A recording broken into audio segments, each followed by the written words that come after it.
Hello दोस्तों, कैसे हैं आप सब। दोस्तों मैं हूं सीए पंकज रावगी और आज की वीडियो इंपॉर्टेंट है सीएमए इंटर स्टूडेंट्स के लिए। उन सीएमए इंटर स्टूडेंट्स के लिए जिन्होंने अभी जून 2024 में हमारे जो एग्जाम हुए थे सीएमए इंटर के, उनके लिए भी, और आगे आने वाले जो स्टूडेंट्स हैं जिनको आगे फ्यूचर में एग्जाम देने हैं उनके लिए भी।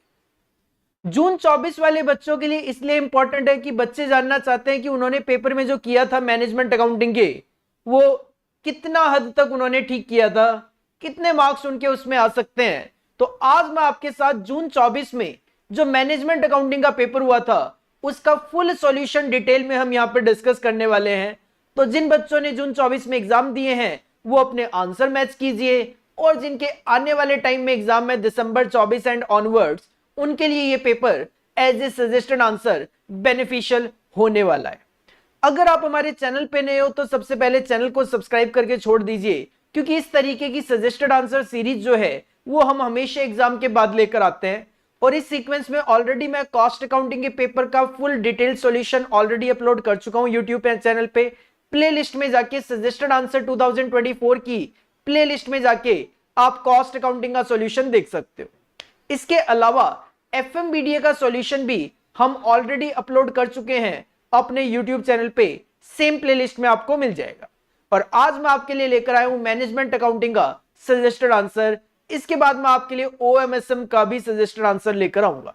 और फाइनल वाले बच्चे भी निराश ना हो, जल्दी ही एससीएम और एसएफएम के सजेस्टेड आंसर मैं आपके लिए फुल डिटेल्ड में लेकर आने वाला हूं। काफी सारे बच्चों की डिमांड आ रही है कमेंट बॉक्स में कि सर एससीएम का सॉल्यूशन लेकर आए, एसएफएम का लेकर आए। बिल्कुल लेकर आऊंगा मैं, थोड़ा टाइम जरूर लग रहा है बट जरूर जरूर मैं आपके लिए ये सॉल्यूशंस लेकर आऊंगा। तो चैनल को सब्सक्राइब नहीं किया है तो कर लीजिए। और जो मैं सॉल्यूशन आपको यहाँ पे करवाने वाला हूं उसका अगर आपको पीडीएफ चाहिए तो डिस्क्रिप्शन बॉक्स में हमारी मोबाइल ऐप का लिंक गिवन है। मोबाइल ऐप को आप डाउनलोड कीजिए और उसके अंदर स्टोर सेक्शन में जाकर आप सजेस्टेड आंसर जो फोल्डर है उसमें से इस सॉल्यूशन को डाउनलोड कर सकते हो। और टेलीग्राम चैनल को भी ज्वाइन करना बिल्कुल मत भूलिए। चलिए स्टार्ट करते हैं। जून 24 का जो मैनेजमेंट अकाउंटिंग का पेपर हुआ था, सर हमें पता है 3 घंटे का पेपर होता है, इसको 100 नंबर का ये पेपर होता है। 2 पार्ट में, 2 सेक्शन में ये पेपर होता है, सेक्शन ए और सेक्शन बी। सेक्शन ए की अगर मैं बात करूं तो सेक्शन ए कंपलसरी होता है, जिसमें केवल और केवल एक क्वेश्चन होता है, जिसमें 2-2 नंबर के 15 क्वेश्चन होते हैं। 30 नंबर का हमारा सेक्शन ए होता है। और जो सेकंड सेक्शन होता है वो होता है सेक्शन बी, जिसके अंदर आपको 14 मार्क्स के 5 क्वेश्चन अटेम्प्ट करने होते हैं। कितने में से? 7 में से। इसका मतलब आपको 2 क्वेश्चन की यहां पे चॉइस मिल जाती है। जो सेक्शन ए है एमसीक्यू, इसका सॉल्यूशन मैंने आपको उसी दिन प्रोवाइड करवा दिया था जिस दिन एग्जाम हुआ था।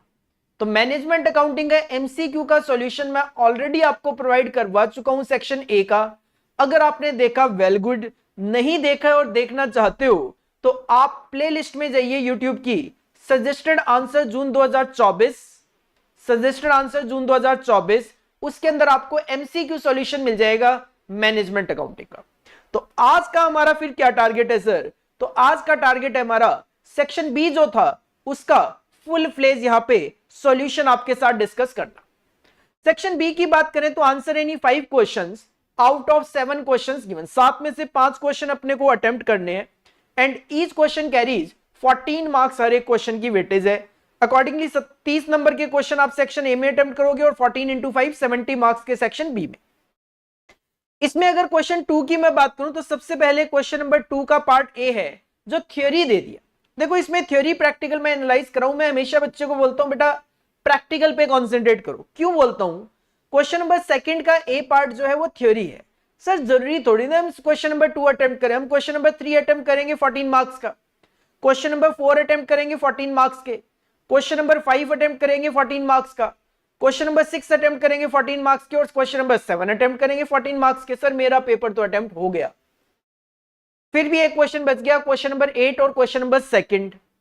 सर सेकंड में भी एक थ्योरी पार्ट है और 8 में भी एक थ्योरी पार्ट है, बट अगर मेरा प्रैक्टिकल स्ट्रांग है, जैसा कि मैं बोलता हूं प्रैक्टिकल स्ट्रांग रखो, कॉन्सेप्ट क्लियर रखो अपने, तो मुझे थ्योरी अटेम्प्ट करने की जरूरत भी नहीं है। और ये थ्योरी है भी अगर तो बिल्कुल बेसिक सी थ्योरी है। जैसे क्वेश्चन नंबर सेकंड ए में आपको बोला distinguish between financial accounting and management accounting. ये जो distinguish between financial accounting and management accounting है, इंट्रोडक्शन टू मैनेजमेंट अकाउंटिंग इस चैप्टर में ही आपको सबसे पहले करवा दिया 7 नंबर का। लेकिन फिर भी मैं कहूंगा थ्योरी की बजाय अगर आपको प्रैक्टिकल आता है तो प्रैक्टिकल अटेम्प्ट करने की कोशिश करो। तो क्वेश्चन नंबर 2A का आंसर, अगर आपने हमारी क्लासेस ली हुई है तो इंट्रोडक्शन टू मैनेजमेंट अकाउंटिंग में आप जाके देख सकते हो, हमने ऑलरेडी करवाया है। लेकिन अगर आपने क्लासेस नहीं भी ली है, स्टडी मटेरियल से पढ़ाई कर रहे हो, तो स्टडी मटेरियल में पेज नंबर 14 में पर जाके आप distinguish between financial accounting and management accounting वहां से देख सकते हो। मैं ऐसा नहीं बताने वाला हर क्वेश्चन के लिए कि वहां पे जाके देख सकते हो, थियोरी क्वेश्चन के लिए मैं आपको ये बताने वाला हूं वहां पर जाके रीड करना है। अगर मैं यहां पे करा भी दूंगा तो क्या करा दूंगा, रीड ही तो करना है। मेन पर्पस क्या होता है, मेन बच्चे का इस टाइम पे मोटिव है सर प्रैक्टिकल क्वेश्चन जो हम करके आए हैं वो ठीक करके आए हैं कि गलत करके आए हैं, करके आए हैं ठीक तो कितना ठीक हुआ है हमारा, क्या हम उसमें मार्क्स एक्सपेक्ट कर सकते हैं, मेरा टारगेट भी वही है। तो मूव करेंगे क्वेश्चन नंबर 2B पे और डिटेल्ड प्रैक्टिकल सॉल्यूशन डिस्कस करेंगे। Question number 2B, activity based costing में से ये क्वेश्चन आया, कितनी वेटेज का था, 7 मार्क्स की वेटेज का ये क्वेश्चन था और सिमिलर क्वेश्चन आपने अपनी क्लासेस में भी करा हुआ है। Bond Limited is following activity based costing, एक कंपनी है जो कि एक्टिविटी बेस्ड कॉस्टिंग फॉलो करती है।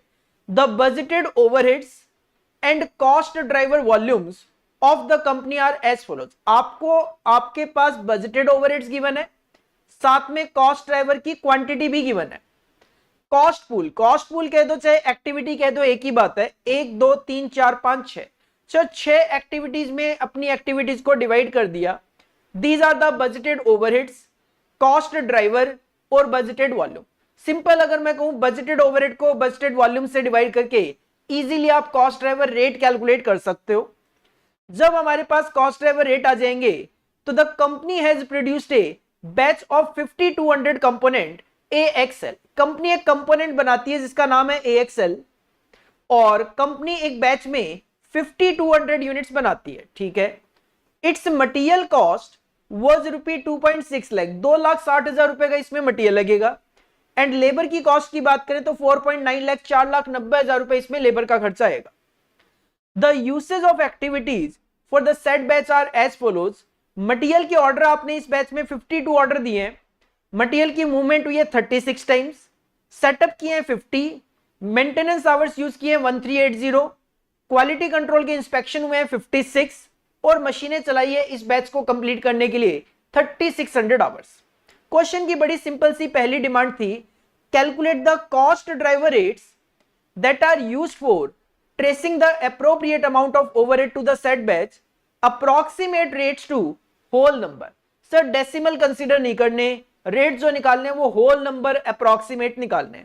कुछ नहीं, पहली रिक्वायरमेंट के लिए सिंपली आपको क्या करना था, बजटेड ओवरहेड को बजटेड वॉल्यूम से डिवाइड करके रेट निकालने थे।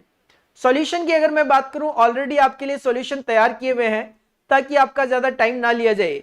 आंसर नंबर 2B पार्ट 1 में आपको statement of cost driver rate बनाना था, जिसमें सबसे पहले आपको क्वेश्चन कॉपी करना है, cost pool, budgeted overhead, cost driver का नाम और बजटेड वॉल्यूम। सर इसको सबसे पहले कॉपी कर लिया है और कॉस्ट ड्राइवर रेट के लिए सिंपली क्या करना है, अमाउंट के कॉलम को डिवाइड करना है क्वांटिटी से। 11,60,000 डिवाइड बाई 2200, 527 पर ऑर्डर आपका रेट आ जाएगा। 5 लाख डिवाइड बाई 1360, 368 पर मूवमेंट आपका रेट आ जाएगा।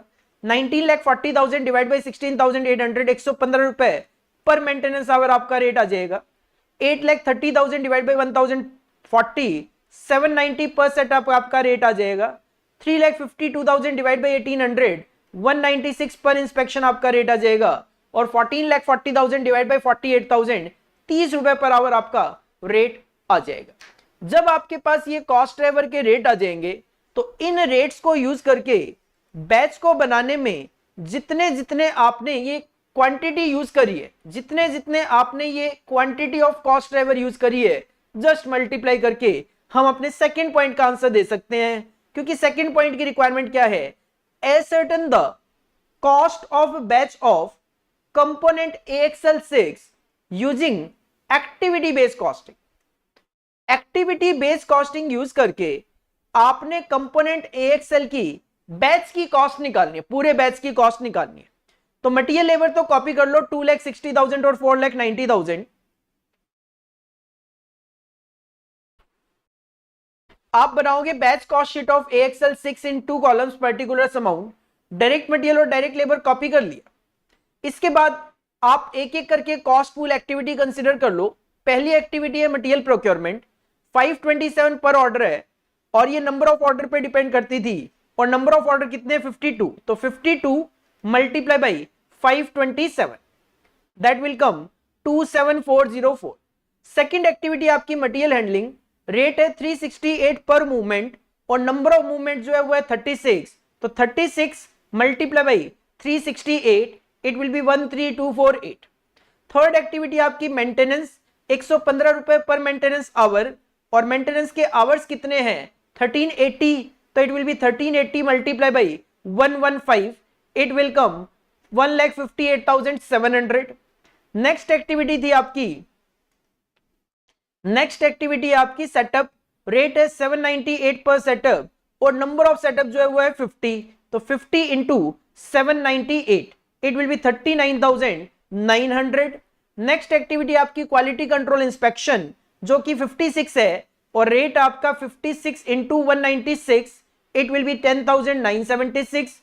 और लास्ट एक्टिविटी थी आपकी मशीनरी जो कि यूज की है आपने 3600 मशीन आवर और 1 घंटे का रेट है 30, तो 3600 इंटू 30, 1,08,000 आपका मशीनरी पे खर्चा। सबको आप ऐड कर दोगे, आपको टोटल कॉस्ट ऑफ बैच पता चल जाएगा। This is the question from activity based costing for 7 marks.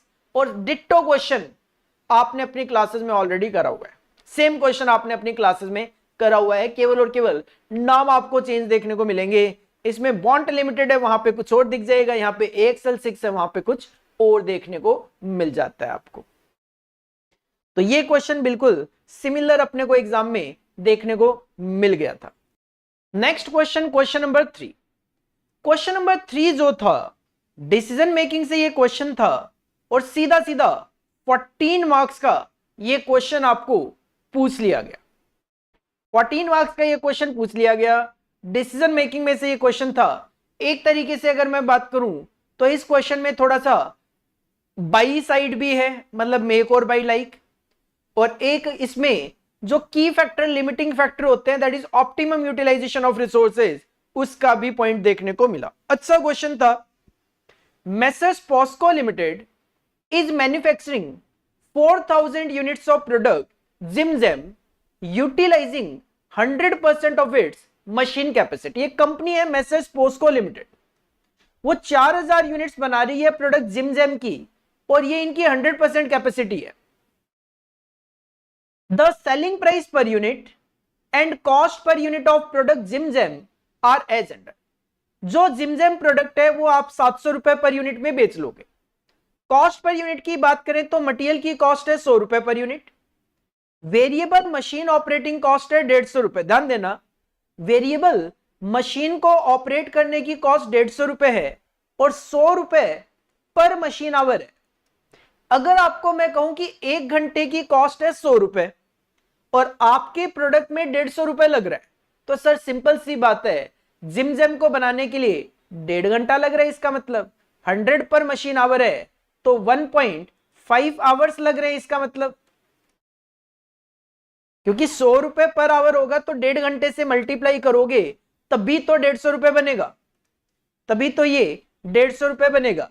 इसका मतलब जिमजेम की 1 यूनिट को बनाने में 1.5 घंटा लगता है और आप कितनी यूनिट बना रहे हो 4,000, तो इसका मतलब आपके पास घंटे कितने अवेलेबल है 6,000। घंटे कितने अवेलेबल आपके पास 6,000। अदर फैक्ट्री ओवरहेड की कॉस्ट है 180 रुपए, सेलिंग एंड डिस्ट्रीब्यूशन ओवरहेड की कॉस्ट है 200 रुपए, इन सब का एडिशन है 630, तो आपका प्रॉफिट पर यूनिट आया 70। अब ये जो अदर फैक्ट्री ओवरहेड कॉस्ट है, फिलहाल मुझे ये नहीं पता कि ये वेरिएबल है या फिक्स है या दोनों है इसके अंदर। Similarly selling and distribution overhead cost 200 रुपए में मुझे नहीं पता फिलहाल ये वेरिएबल है, फिक्स है या फिर ये सेमी वेरिएबल है, इसमें कुछ पार्ट वेरिएबल कुछ पार्ट फिक्स है। आगे पढ़ते हैं, क्वेश्चन को क्लियर करते हैं क्वेश्चन को। कहते हैं Posco limited can sell maximum 8000 units of product Jimjem in market. Company बना तो 4000 ही सकती है, लेकिन बेचने की बात करें तो 8000 यूनिट तक भी बेचा जा सकता है। मतलब मार्केट में डिमांड तो है, लेकिन हमारे पास कैपेसिटी नहीं है।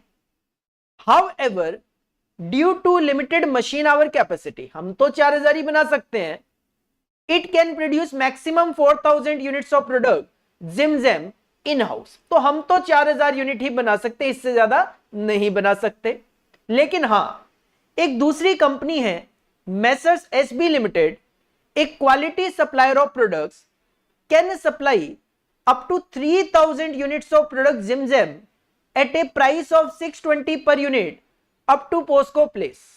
कहते हैं कंपनी है मेसर्स एसबी लिमिटेड, वो कहती है कि वो हमें 3000 यूनिट सप्लाई कर देगी प्रोडक्ट जिमजेम की 620 रुपए पर यूनिट के अकॉर्डिंगली। तो सर कोई बुराई नहीं है, 620 रुपए में लेकर 700 में बेचूं, कोई दिक्कत वाली बात नहीं है अभी तक जो डेटा है उसके हिसाब से। फिर भी मार्केट में डिमांड 8000 है, 4000 आप खुद बना सकते हो, 3000 बाहर से मिल जाएगी, 7000 यूनिट तक आप बेच सकते हो। इस तरीके से आगे देखते हैं, अभी तो बहुत कुछ है इस क्वेश्चन के अंदर। Posco limited can use its facility to manufacture an alternative product called Bonbon. अब ये जो पोस्को लिमिटेड के पास फैसिलिटी है, फैसिलिटी का मतलब क्या है, जो 6000 घंटे हैं। सर कौन से 6000 घंटों की आप बात कर रहे हो? कंपनी 4000 यूनिट बना सकती है, 1.5 घंटा एक यूनिट में लगता है, मतलब कंपनी के पास 6000 घंटे हैं। तो जो कंपनी के पास फैसिलिटी है 6000 घंटों की, कंपनी अगर चाहे तो इससे ऑल्टरनेटिव प्रोडक्ट बना सकती है। मतलब जिमजेम ना बनाकर एक दूसरा प्रोडक्ट बनाया जा सकता है, नाम है Bonbon. It can sell up to 10,000 unit of Bonbon annually. Bonbon की बात करें तो कंपनी 10,000 यूनिट बेच सकती है। The selling price per unit and cost per unit of product Bonbon are as under. जो दूसरा प्रोडक्ट है ऑल्टरनेटिव प्रोडक्ट बॉनबॉन, उसका भी सेलिंग प्राइस और कॉस्ट पर यूनिट अपने पास गिवन है, इसका भी सेलिंग प्राइस 700 ही होगा, लेकिन मटेरियल की कॉस्ट केवल 300 रुपए आएगी। ध्यान देना, वेरिएबल मशीन ऑपरेटिंग कॉस्ट है 50 रुपए और ये 100 रुपए पर मशीन आवर। अगर मैं आपको कहता हूं 1 घंटे मशीन चलाने का खर्चा 100 रुपए है, मेरे प्रोडक्ट में 50 रुपए ही लगा, तो सर सिंपल सी बात है, इसका मतलब आपके प्रोडक्ट को बनाने में आधा घंटा लगा। 100 रुपए अगर पर आवर है और एक यूनिट का खर्चा 50 आया, मतलब आधा घंटा लगा। तो इसका मतलब बॉनबॉन की जो एक यूनिट है, इसको बनाने के लिए आधा घंटा लगता है। 10,000 यूनिट्स है, 10,000 यूनिट्स आपको बनानी है, आधा घंटा लगेगा, 5,000 घंटों में बन जाएंगे, जबकि आपके पास तो 6,000 घंटे हैं। तो सर बॉनबॉन की तो पूरी रिक्वायरमेंट आप सेटिस्फाई कर सकते हो, ठीक है। सिमिलरली जैसे ऊपर डेटा था, अदर फैक्ट्री ओवरहेड की कॉस्ट है 50 रुपए। सर फिर से मुझे नहीं पता इसमें क्या पार्ट वेरिएबल और क्या पार्ट फिक्स है, कितना वेरिएबल कितना fix. And selling and distribution overhead cost भी मुझे क्लियर नहीं है अभी तक, कितना वेरिएबल कितना फिक्स। इसका टोटल था 500, तो प्रॉफिट पर यूनिट आ गया 200 रुपए का, ठीक है। Posco Limited provide you the following additional information. आपको कुछ एडिशनल इंफॉर्मेशन और गिवन है, ताकि ये जो फैक्ट्री ओवरहेड की कॉस्ट है, ये जो सेलिंग एंड डिस्ट्रीब्यूशन ओवरहेड की कॉस्ट है, इसका वेरिएबल और फिक्स पार्ट आप डिसाइड कर सको कितना कितना है। क्वेश्चन ने पॉइंट नंबर 1 में एडिशनल इंफॉर्मेशन में कहा, variable selling and distribution overhead cost per unit are as under. Manufacturing product Jimjem in house, अगर आप प्रोडक्ट जिमजेम को इन हाउस बनाते हो तो वेरिएबल सेलिंग एंड डिस्ट्रीब्यूशन 80 रुपए है। आ जाओ ऊपर वापस क्वेश्चन में, आपको बोला था कि जिमजेम का सेलिंग एंड डिस्ट्रीब्यूशन ओवरहेड की कॉस्ट 200 रुपए है। अब क्वेश्चन कहता है 80 रुपए तो वेरिएबल है, तो सिंपल सी बात है, इसके अंदर फिक्स पार्ट आपका 120 रुपए। अगर 80 रुपए इसमें वेरिएबल है तो 120 रुपए जो है दैट विल बी फिक्स्ड। ये बिल्कुल मत मान लेना, ये बिल्कुल मत मान लेना कि ये 80 रुपए की जो कॉस्ट है, ये 80 रुपए की जो कॉस्ट है, ये इसके अलावा होगी। बिल्कुल नहीं होगी सर। आपने सेलिंग प्राइस में से सारे खर्चे माइनस करके प्रॉफिट निकाल के बताया आपको। अगर आप सेलिंग प्राइस में से सारे खर्चे माइनस करके प्रॉफिट निकाल के बता रहे हो, तो आपने सारे के सारे खर्चे ऊपर हमें दे दिए। तो ये selling and distribution overhead cost 200 रुपए में ही 80 रुपए वेरिएबल पार्ट है और फिक्स रहेगा आपका 120 रुपए का। सिमिलरली आगे चलते हैं, purchasing product Jimjem from messrs SB limited.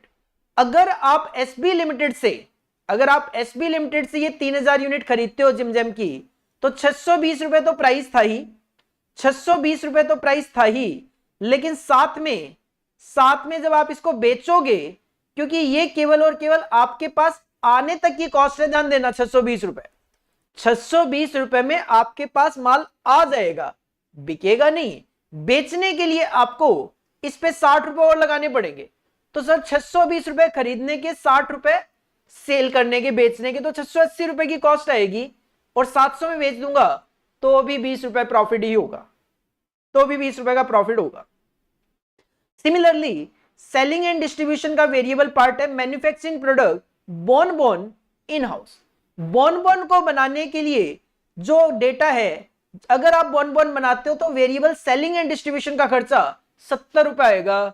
Sir इसका मतलब ये है, ये जो बोन था, इसमें ये जो सेलिंग एंड डिस्ट्रीब्यूशन ओवरहेड था, इसमें 70 रुपए तो वेरिएबल है, तो इसमें 30 रुपए जो है वो फिक्स्ड है।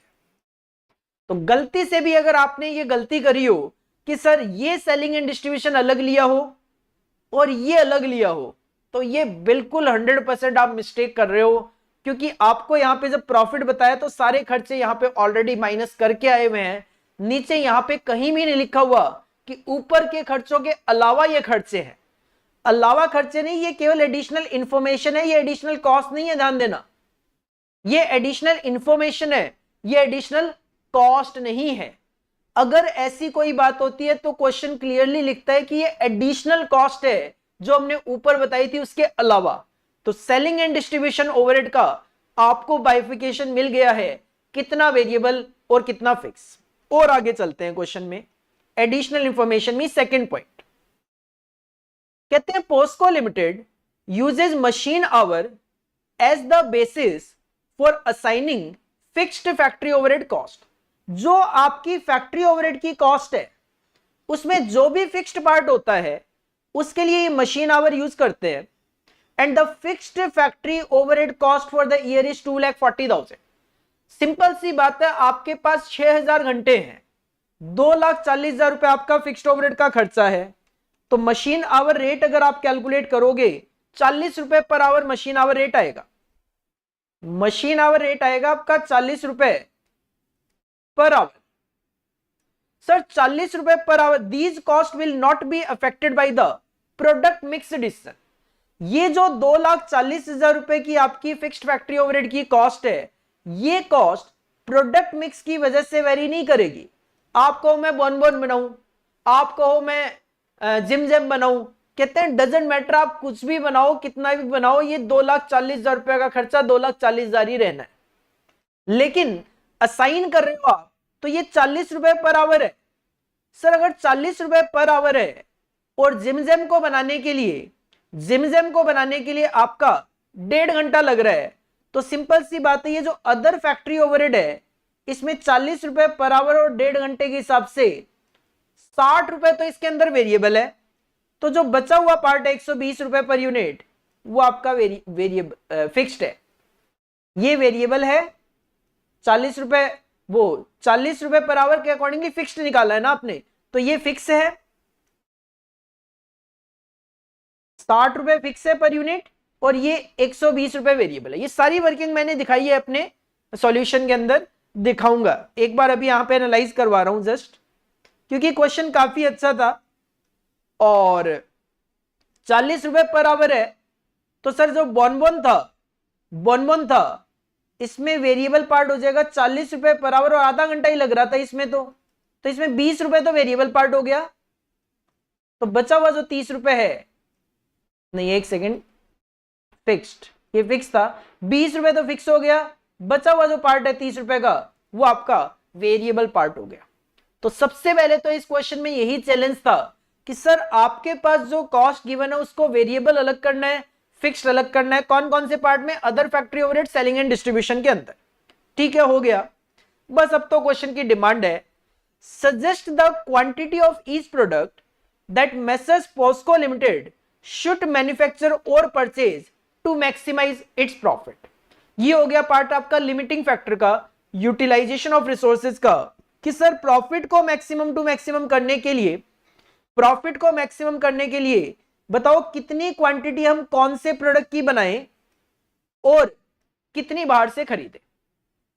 आपके पास लिमिटेशन है मशीन आवर की, आपके सामने बनाने के लिए दो ऑप्शन है, जिमजेम और बॉनबॉन। तो आपको सबसे पहले रैंकिंग डिसाइड करनी पड़ेगी और उसके लिए आपको स्टेटमेंट ऑफ रैंकिंग बनाना पड़ेगा। सॉल्यूशन आपके लिए तैयार है। सबसे पहले we have to prepare statement of ranking. 3 column में पर्टिकुलर्स, जिमजेम और Bonbon. Sir selling price copy कर लिया, दोनों ही प्रोडक्ट का सेलिंग प्राइस सेम है, 700 रुपए और 700 रुपए। माइनस करना है इसमें से वेरिएबल कॉस्ट। वेरिएबल कॉस्ट मैंने ऑलरेडी सारी की सारी फाइंड आउट कर ली है, कॉपी ही करनी है। मटेरियल कॉस्ट 100 रुपए, पहले जिमजेम की बात करें तो। वेरिएबल मशीन ऑपरेटिंग कॉस्ट 150 रुपए। अदर फैक्ट्री ओवरहेड कॉस्ट में वेरिएबल पार्ट रहेगा 120 और सेलिंग एंड डिस्ट्रीब्यूशन का वेरिएबल पार्ट रहेगा 80 रुपए का। माइनस करके कंट्रीब्यूशन निकाल लोगे। सिमिलर कहानी रहेगी बॉनबॉन के केस में। बॉनबॉन में मटेरियल रहेगा 300 रुपए का, वेरिएबल मशीन ऑपरेटिंग कॉस्ट 50 रुपए, अदर फैक्ट्री ओवरहेड कॉस्ट का वेरिएबल पार्ट होगा 30 रुपए और सेलिंग एंड डिस्ट्रीब्यूशन का वेरिएबल पार्ट होगा 70 रुपए का। अकॉर्डिंगली कंट्रीब्यूशन पर यूनिट आ गया। लेकिन हमारे पास है घंटों की कमी, तो हम इसको डिवाइड करेंगे आवर्स पर यूनिट से। और हम ऑलरेडी डिसाइड कर चुके थे कि sir machine hours per unit जो है वो बॉनबॉन के केस में आधा घंटा है और जिमजेम के केस में ये 1.5 घंटा है। तो 1.5 घंटा और आधे घंटे से डिवाइड करोगे तो कंट्रीब्यूशन पर यूनिट जिमजेम का आएगा अप्रॉक्स 167 और बॉनबॉन का आएगा 500। तो सर ऑफकोर्स 500 रुपए पर आवर के लिए जाऊंगा तो पहले बनाऊंगा बॉनबॉन और उसके बाद बनाऊंगा जिमजेम। जब आप ये डिसाइड कर लोगे कि पहले बॉनबॉन बनेगा तो सर पहले बॉनबॉन बनाएंगे। हम बनाएंगे statement of optimum product mix. सबसे पहले बॉनबॉन बनाएंगे। बॉनबॉन की कितनी यूनिट आप मार्केट में बेचना चाहोगे? तो सर बॉनबॉन की हम 10,000 यूनिट मार्केट में बेचना चाहेंगे। एक यूनिट को बनाने के लिए आधा घंटा लगेगा, तो 10,000 यूनिट को बनाने के लिए 5,000 घंटे लग जाएंगे। टोटल घंटे कितने अपने पास? 6,000। तो कितने बच गए? 1,000। अब बना लो जिमजेम। जिमजेम की एक यूनिट को बनाने में 1.5 घंटा लगता है, तो 1000 घंटों में आप अप्रोक्स राउंड ऑफ में 667 यूनिट बना लोगे। तो क्वेश्चन ने कहा था बताओ कौन सा प्रोडक्ट कितना बनाना है और कितना खरीदना है। तो सर सिंपल सी बात यह है, बॉनबॉन बनाना है पूरा 10,000 यूनिट, जिमजेम बनाना है 667 यूनिट और बाहर से खरीदने का ऑप्शन है मेरे पास जिमजेम का, जो कि 3,000 यूनिट खरीद के मैं बेचूंगा। तो बाहर से मैं खरीदूंगा 3,000 यूनिट्स ऑफ जिमजेम, क्योंकि इसको बेचकर फायदा ही है 620 में मिल जाएगा। और इसको बेचने के लिए आपको 60 रुपए अलग से लगाने पड़ेंगे, 680, और 700 में बिकेगा तो 20 रुपए इसमें फायदा ही होना है। तो मैंने लिख दिया यहां पे कि 3,000 यूनिट जिमजेम की आपको बाहर से खरीद लेनी चाहिए। This is the requirement of first point question की। सर 10,000 यूनिट बॉनबॉन की बनाओ, 667 जिमजेम की बनाओ, 3,000 यूनिट जिमजेम की बाहर से खरीद लो। इसके बाद देखो सेकंड पॉइंट जो है, सेकंड पॉइंट में क्वेश्चन ने कहा calculate total profit of messrs Posco Limited under 1 above. Point number 1 के अकॉर्डिंगली आपको सेकंड पॉइंट में, पॉइंट नंबर 1 के अकॉर्डिंगली आपको सेकंड पॉइंट में प्रॉफिट कैलकुलेट करके देना है। देखो ये जो प्रॉफिट की कैलकुलेशन है, इसके 2 सॉल्यूशन मेरे सामने आए, 2 अल्टरनेटिव सॉल्यूशन मुझे यहां पे समझ में आए। मैं आपको दोनों बता रहा हूं। स्टेटमेंट ऑफ प्रॉफिट बनाया मैंने। कंट्रीब्यूशन की बात करूं, ये इजी है। 10,000 यूनिट आप बनाने वाले हो और सर हर यूनिट जो बॉनबॉन की है उससे 250 रुपए आप कमा लोगे, तो 10,000 इंटू 250। जिमजेम की भी 667 यूनिट आप बनाओगे, इससे भी 250 रुपए पर यूनिट आप कमा लोगे, तो 166,750। और जो जिमजेम है 700 में बिकेगा, 620 खरीदने में लग गए, 60 रुपए सेलिंग एंड डिस्ट्रीब्यूशन लगा दिया, तो हर यूनिट पे 20 रुपए कमाया। 3,000 यूनिट पे 60,000 रुपए कमा लिए, तो कंट्रीब्यूशन आ गया 27,26,750। अगर केवल कंट्रीब्यूशन तक पूछा हुआ होता तो ठीक था, लेकिन बाद में हमें तो प्रॉफिट निकालना है, तो इसमें से फिक्स्ड कॉस्ट माइनस करनी थी। फिक्स्ड कॉस्ट माइनस करने में फैक्ट्री को लेकर कोई दिक्कत नहीं है, क्योंकि सर क्वेश्चन ने कहा था कि ये जो 2,40,000 रुपए की कॉस्ट है, these cost will not be affected by the product mix decision. चाहे कुछ भी बनाओ, कितना भी बनाओ, ये 240 ही लगेगा।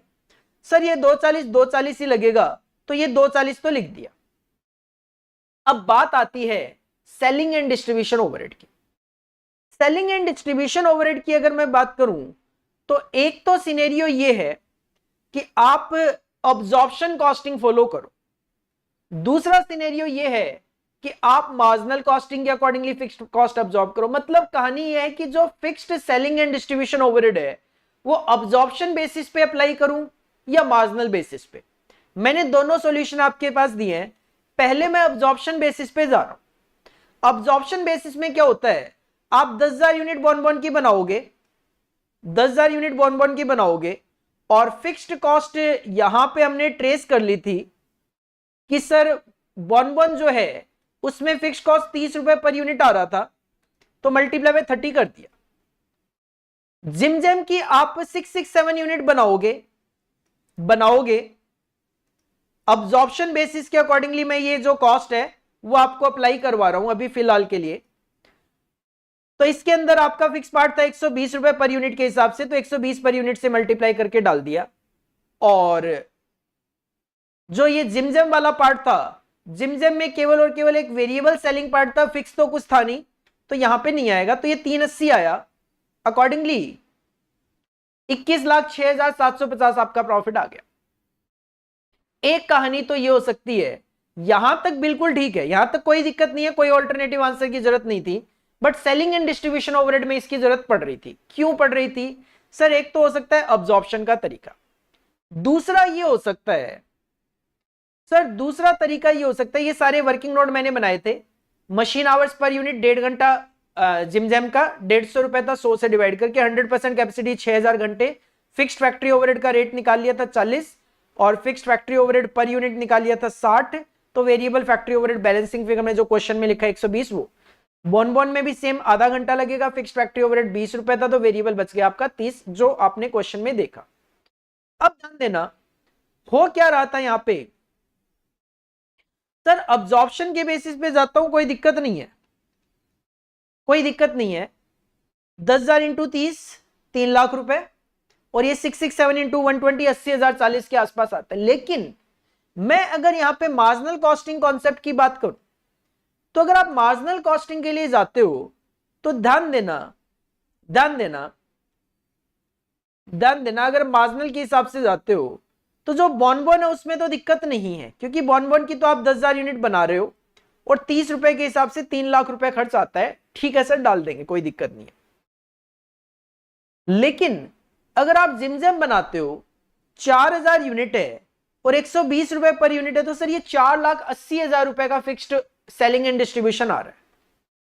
अगर मैं 4,80,000 रुपए का फिक्स्ड फैक्ट्री ओवरहेड जिमजेम का डाल दूं तो सर इतना तो कंट्रीब्यूशन भी नहीं कमा रहा, फिर बनाऊं ही क्यों इसको, तो इस वजह से मैंने एक ऑल्टरनेटिव सॉल्यूशन दिया है। क्या लिखा है ध्यान देना, मैंने लिखा है कि Posco limited can produce only 667 units of Jimjem from which company can generate only contribution profit, ये प्रॉफिट का मतलब कंट्रीब्यूशन है, कंट्रीब्यूशन ऑफ 166,750, जबकि सेलिंग एंड डिस्ट्रीब्यूशन की फिक्स्ड ओवरहेड टोटलिटी में 4,80,000 आती है अगर मैं मार्जिनल कॉस्टिंग के हिसाब से जाता हूं तो इस केस में तो मैं ये कहूंगा भाई आप बॉन जिमजेम बनाओ ही मत। 166,750 में से 480 माइनस करूंगा तो ये नेगेटिव फिगर आ जाएगी, तब तो ये नेगेटिव फिगर आ जाएगी। और ध्यान देना ऐसा नहीं है कि ये सेलिंग एंड डिस्ट्रीब्यूशन ओवरहेड एक ही है, नहीं, ये जिमजेम के लिए अलग कॉस्ट है, बॉन की अलग कॉस्ट है। अगर आप जिमजेम की एक भी यूनिट बनाते हो और अगर आप मार्जिनल कॉस्टिंग फॉलो करते हो तो सर 4,80,000 रुपए का फिक्स्ड ओवरहेड का खर्चा लगाना पड़ेगा सेलिंग एंड डिस्ट्रीब्यूशन का। तो अगर ये कॉन्सेप्ट चलता है यहां पे इंस्टीट्यूट का, इसमें सजेस्टेड आंसर देखना पड़ेगा एक बार कि इंस्टीट्यूट कौन सा सॉल्यूशन देता है और क्या वो ऑल्टरनेटिव आंसर देते हैं कि नहीं देते। तो एक बार इंस्टीट्यूट का जब सजेस्टेड आंसर आए आपको दोनों में से एक आंसर जरूर देखने को मिल जाएगा। तो फिर ऑल्टरनेटिव आंसर ये बनता है कि सर टोटल कंट्रीब्यूशन ये है कि 10,000 यूनिट बॉन की बेचूंगा, 25 लाख रुपए कंट्रीब्यूशन कमाऊंगा। जिमजेम की सिचुएशन में बेचने का कोई फायदा ही नहीं है, बनाकर बेचने का, तो सर जिमजेम की बनाकर नहीं बेचूंगा, हाँ बाहर वाली बेच लूंगा क्योंकि वो तो 700 रुपए में बिक रही है, 680 रुपए की है, तो 60,000 उस पर कमा लूंगा। तो 25 लाख 60,000 फैक्ट्री के फिक्स्ड कॉस्ट 240 ही आनी है। क्वेश्चन ने बोला था कि कोई भी प्रोडक्ट मिक्स हो ये 240 ही आना है, और सेलिंग एंड डिस्ट्रीब्यूशन ओवरहेड भी बॉन का फिर 3 लाख रुपए आएगा। अकॉर्डिंगली आप यहां पे 20,20,000 का प्रॉफिट कमा पाओगे। तो डिपेंड ये करता है कि सेलिंग एंड डिस्ट्रीब्यूशन ओवरहेड जो है वो अब्जॉर्प्शन बेसिस पे लिखना है कि मार्जिन, क्योंकि अब्जॉर्प्शन बेसिस तो कहता है भाई 667 को मल्टीप्लाई करके लिख देना, तो आपका ये वाला आंसर वैलिड है, ये वाला आंसर वैलिड है। लेकिन अगर आप मार्जिनल कॉस्टिंग के कॉन्सेप्ट के हिसाब से जाते हो तो फिर उस सिचुएशन में आपको 4,80,000 पूरा लिखना पड़ेगा। और 480 फिर कैसे लिख दूं जब मुझे पता है कि कंट्रीब्यूशन 166,750 है, तो 480 का खर्चा कैसे बियर कर लूं? सर नहीं करूंगा। उस सिचुएशन में फिर मैं जिम इन हाउस बनाऊंगा ही नहीं, बाहर से खरीद के 3,000 यूनिट जो बिक रही है वो बेच लूंगा। काफी अच्छा क्वेश्चन था। तो इस क्वेश्चन में एक छोटा सा पॉइंट है जो कि लास्ट में जाके प्रॉब्लम कर रहा है कि sir selling and distribution overhead जो है वो किस बेसिस पे आपने डालने हैं। इसके लिए मैं ये कहूंगा कि इंस्टीट्यूट का एक बार आंसर देखना बनता है, क्योंकि इंस्टीट्यूट किस अजम्पशन के साथ इस आंसर को सॉल्व करते हैं वो हम नहीं कह सकते। हां, यहां तक आपका आंसर बिल्कुल करेक्ट है, किसी तरीके की कोई अजम्पशन लेने की आपको जरूरत नहीं है।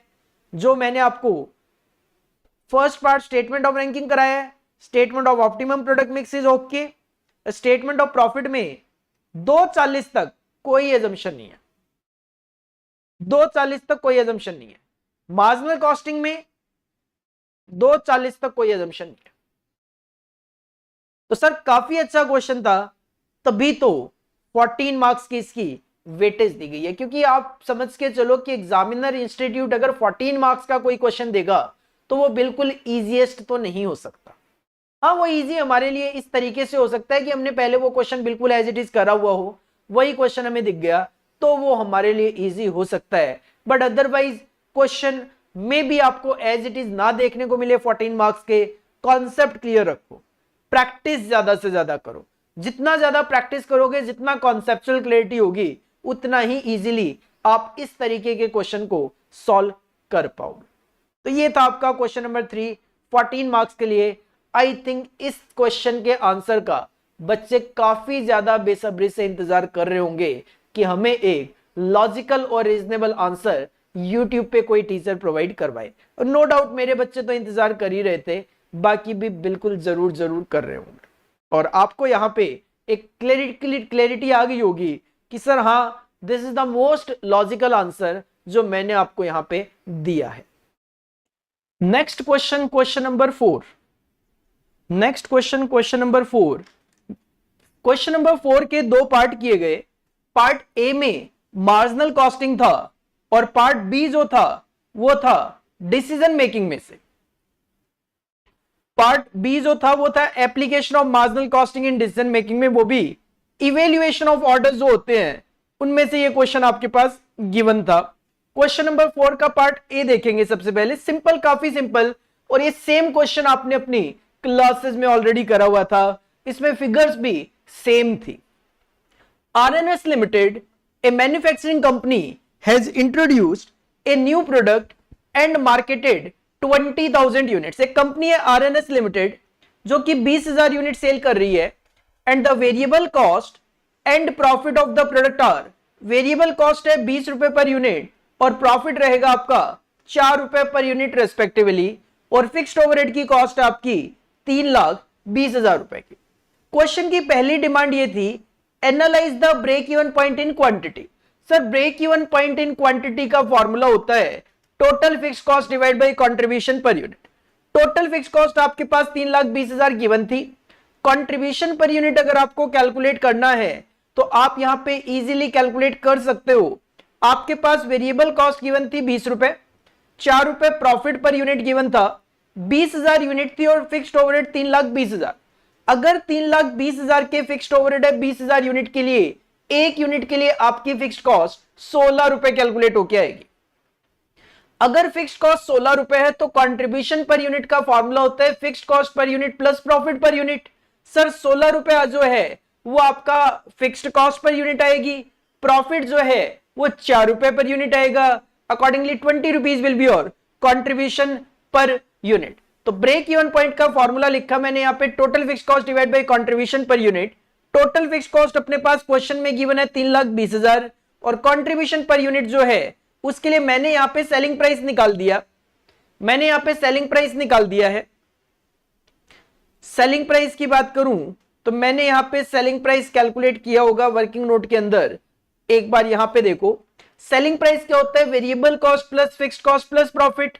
सर वेरिएबल कॉस्ट क्वेश्चन में गिवन थी 20 रुपीज, फिक्स्ड कॉस्ट आ जाएगी 3,20,000 डिवाइड बाई 20,000, 16 रुपए पर यूनिट, प्लस प्रॉफिट आपके पास गिवन था 4 रुपए पर यूनिट। तो अकॉर्डिंगली सेलिंग प्राइस निकाल दिया मैंने 40, जिसमें से वेरिएबल कॉस्ट 20 रुपीज माइनस करोगे तो कंट्रीब्यूशन पर यूनिट आ गया 20 और आपका आंसर आ गया 16,000 यूनिट्स। ब्रेक इवन पॉइंट आ गया आपका 16,000 यूनिट्स। साथ में क्वेश्चन ने कहा अब मार्जिन ऑफ सेफ्टी निकाल दो, वो भी अमाउंट में। Sir margin of safety amount का फॉर्मूला होता है प्रॉफिट अपॉन में पीवी रेशियो। प्रॉफिट की बात करें तो क्वेश्चन ने कहा था 20,000 यूनिट्स है, 4 रुपए पर यूनिट का प्रॉफिट है, इसका मतलब 80,000 रुपए का profit divided by PV ratio. PV ratio calculate कर दो, पीवी रेशियो कैलकुलेट कर दो। सर पीवी रेशियो का फॉर्मूला होता है कंट्रीब्यूशन अपॉन में सेल्स इनटू 100। कंट्रीब्यूशन पर यूनिट है 20 रुपए का, सेलिंग प्राइस है 40 रुपए का, तो आपका पीवी रेशियो आ गया 50%। अकॉर्डिंगली आपका मार्जिन ऑफ सेफ्टी अमाउंट में आ गया 1,60,000। 1,60,000। This is the first requirement of the question. Second requirement में क्वेश्चन का फिर से मार्जिन ऑफ सेफ्टी निकाल दो। अगर प्रॉफिट 64,000 हो तो दोबारा से सेम फॉर्मूला अप्लाई कर दो, margin of safety is equal to profit upon में PV ratio.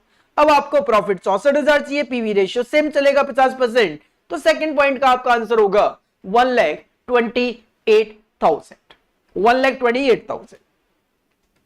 Then third point में क्वेश्चन ने कहा if the selling price is reduced by the company by 10%। अभी आपका सेलिंग प्राइस चल रहा था 40, उसको 10% से कम कर दिया, 36 रह गया, ठीक है। Demand is expected to increase by 5,000 units. अभी आप 20,000 यूनिट बेच रहे थे तो 5,000 की ज्यादा डिमांड होगी, मतलब 25,000 यूनिट बेचोगे, तो अब आपकी सेल यूनिट कितनी होगी, 25,000 यूनिट्स। क्वेश्चन क्या चाहते हैं, analyse it's impact on profit. कहते हैं इसका प्रॉफिट पे क्या इंपैक्ट होगा वो बताओ, ब्रेक इवन पॉइंट क्वांटिटी पे क्या इंपैक्ट होगा वो बताओ, and margin of safety amount पे क्या इंपैक्ट होगा वो बताओ। मतलब हमें प्रॉफिट निकालना है, ब्रेक इवन पॉइंट क्वांटिटी निकालनी थी और मार्जिन ऑफ सेफ्टी अमाउंट में निकालना था। सबसे पहले अगर मैं प्रॉफिट की बात करूं यहां पे, तो यहां पे कंट्रीब्यूशन पर यूनिट आप बहुत इजीली कैलकुलेट कर सकते थे। Selling price 36, variable cost question में गिवन ही थी स्टार्टिंग से 20 रुपए, जिसमें कोई चेंज नहीं हुआ, तो आपका नया कंट्रीब्यूशन पर यूनिट 16 रुपए। प्रॉफिट क्या होता है, सर कंट्रीब्यूशन में से फिक्स्ड कॉस्ट माइनस करनी है। आप 25,000 यूनिट बेचोगे, 16 रुपए हर एक यूनिट पे कंट्रीब्यूशन कमाओगे, तो that will be your total contribution minus fix cost में कोई चेंज नहीं है, तो माइनस 3,20,000। तो प्रॉफिट कितना होगा आपका 80,000 का। पहले कितना था, सर पहले भी तो प्रॉफिट 80,000 का ही था, तो प्रॉफिट में कोई चेंज नहीं है। प्रॉफिट को लेकर अगर मैं बात करूं तो प्रॉफिट में कोई चेंज नहीं है। ब्रेक इवन पॉइंट क्वांटिटी, फिर फॉर्मूला लगा लो, total fix cost divide by contribution पर यूनिट। टोटल फिक्स कॉस्ट वही 3,20,000, नया कंट्रीब्यूशन पर यूनिट 16, तो अब आपका ब्रेक इवन पॉइंट 20,000 यूनिट हो गया। तो 20 पहले 16,000 जो ब्रेक इवन पॉइंट था, अब वो 20,000 हो गया, तो सर ब्रेक इवन पॉइंट जो है आपका वो इंक्रीज हो गया बाय 4,000 यूनिट्स। 4,000 यूनिट से आपका ब्रेक इवन पॉइंट बढ़ गया। मार्जिन ऑफ सेफ्टी, फिर फॉर्मूला लगा लो, प्रॉफिट अपॉन में पीवी रेशियो। प्रॉफिट कितना कमा रहे हो 80,000, पीवी रेशियो निकाल लो। Sir PV ratio 16 divide by 36, 44.44% आ गया। अकॉर्डिंगली आ गया 1,80,000। पहले आपका मार्जिन ऑफ सेफ्टी 128 था, जो कि अब 180 हो गया, तो आपका जो मार्जिन ऑफ सेफ्टी है वो भी इंक्रीज हो गया बाई 52,000। 52,000 से आपका मार्जिन ऑफ सेफ्टी जो है वो इंक्रीज हो गया।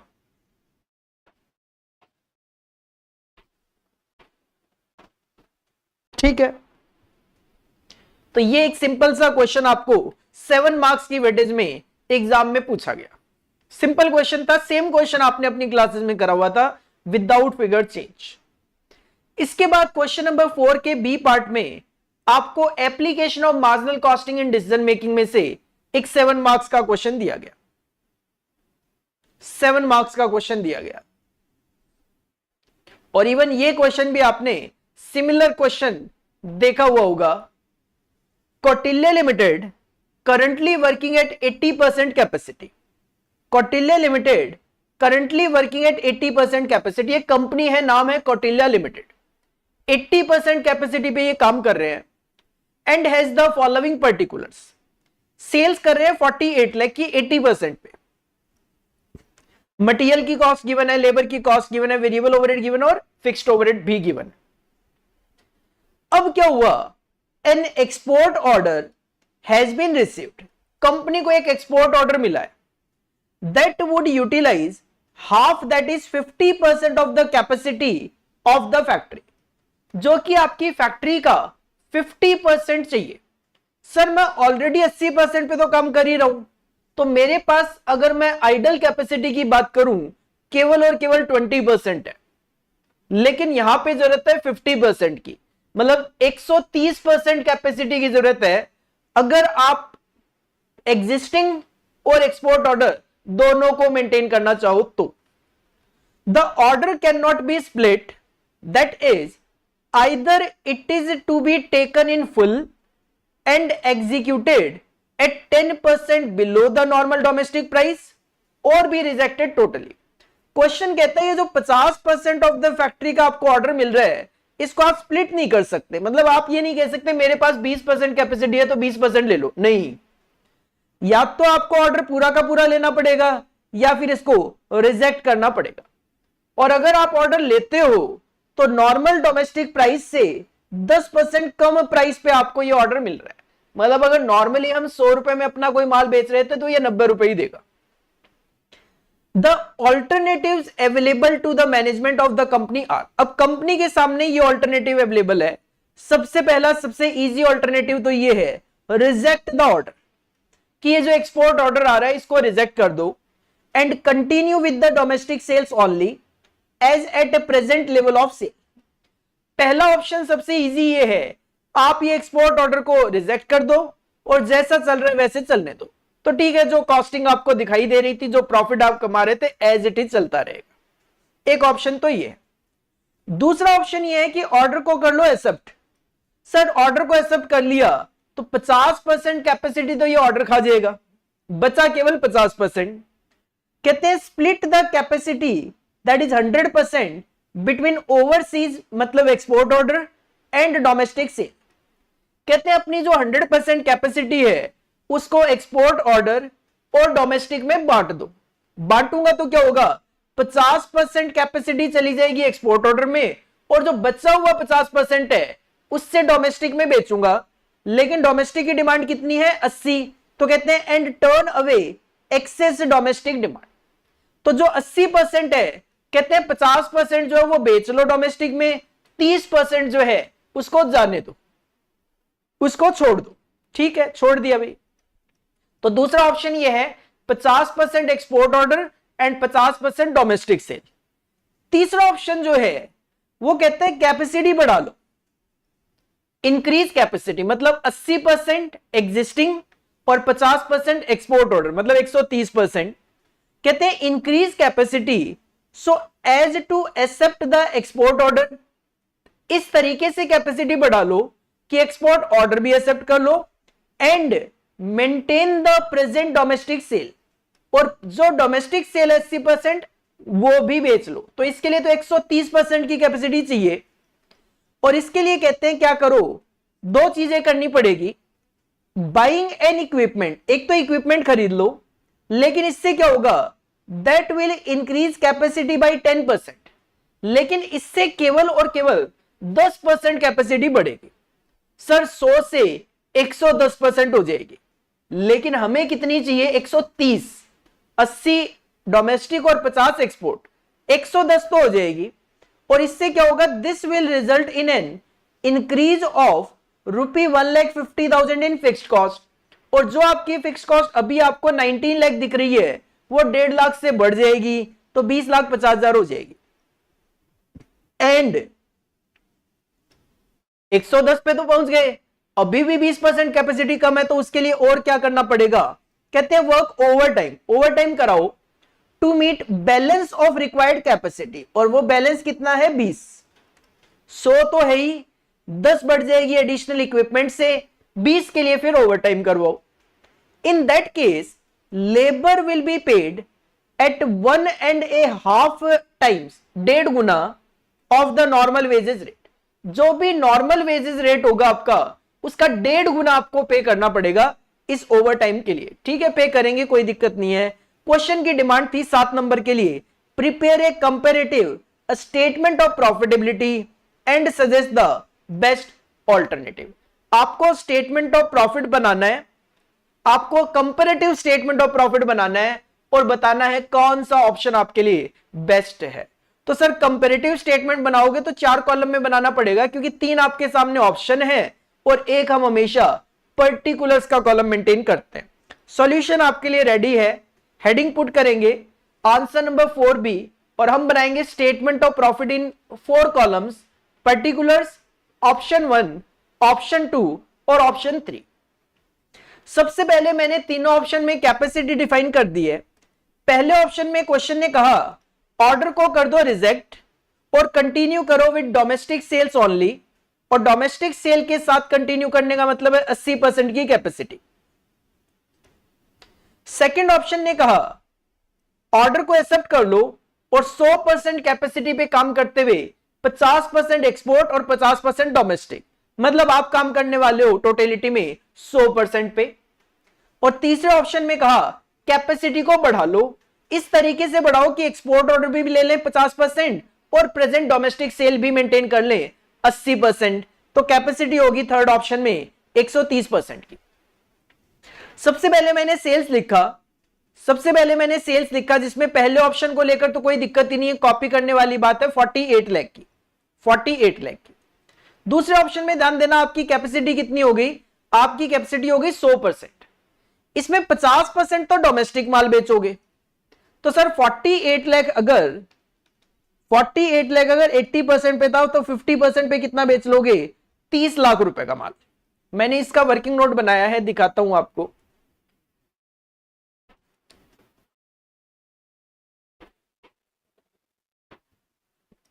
ये रहा 100% कैपेसिटी तो 60 लाख रुपए की आपकी, लेकिन 48 लाख रुपए की आपकी सेल थी 48 पे, तो 48 अगर 80% पे है तो 100% पे कितनी सेल हो सकती है आपकी, 60 लाख।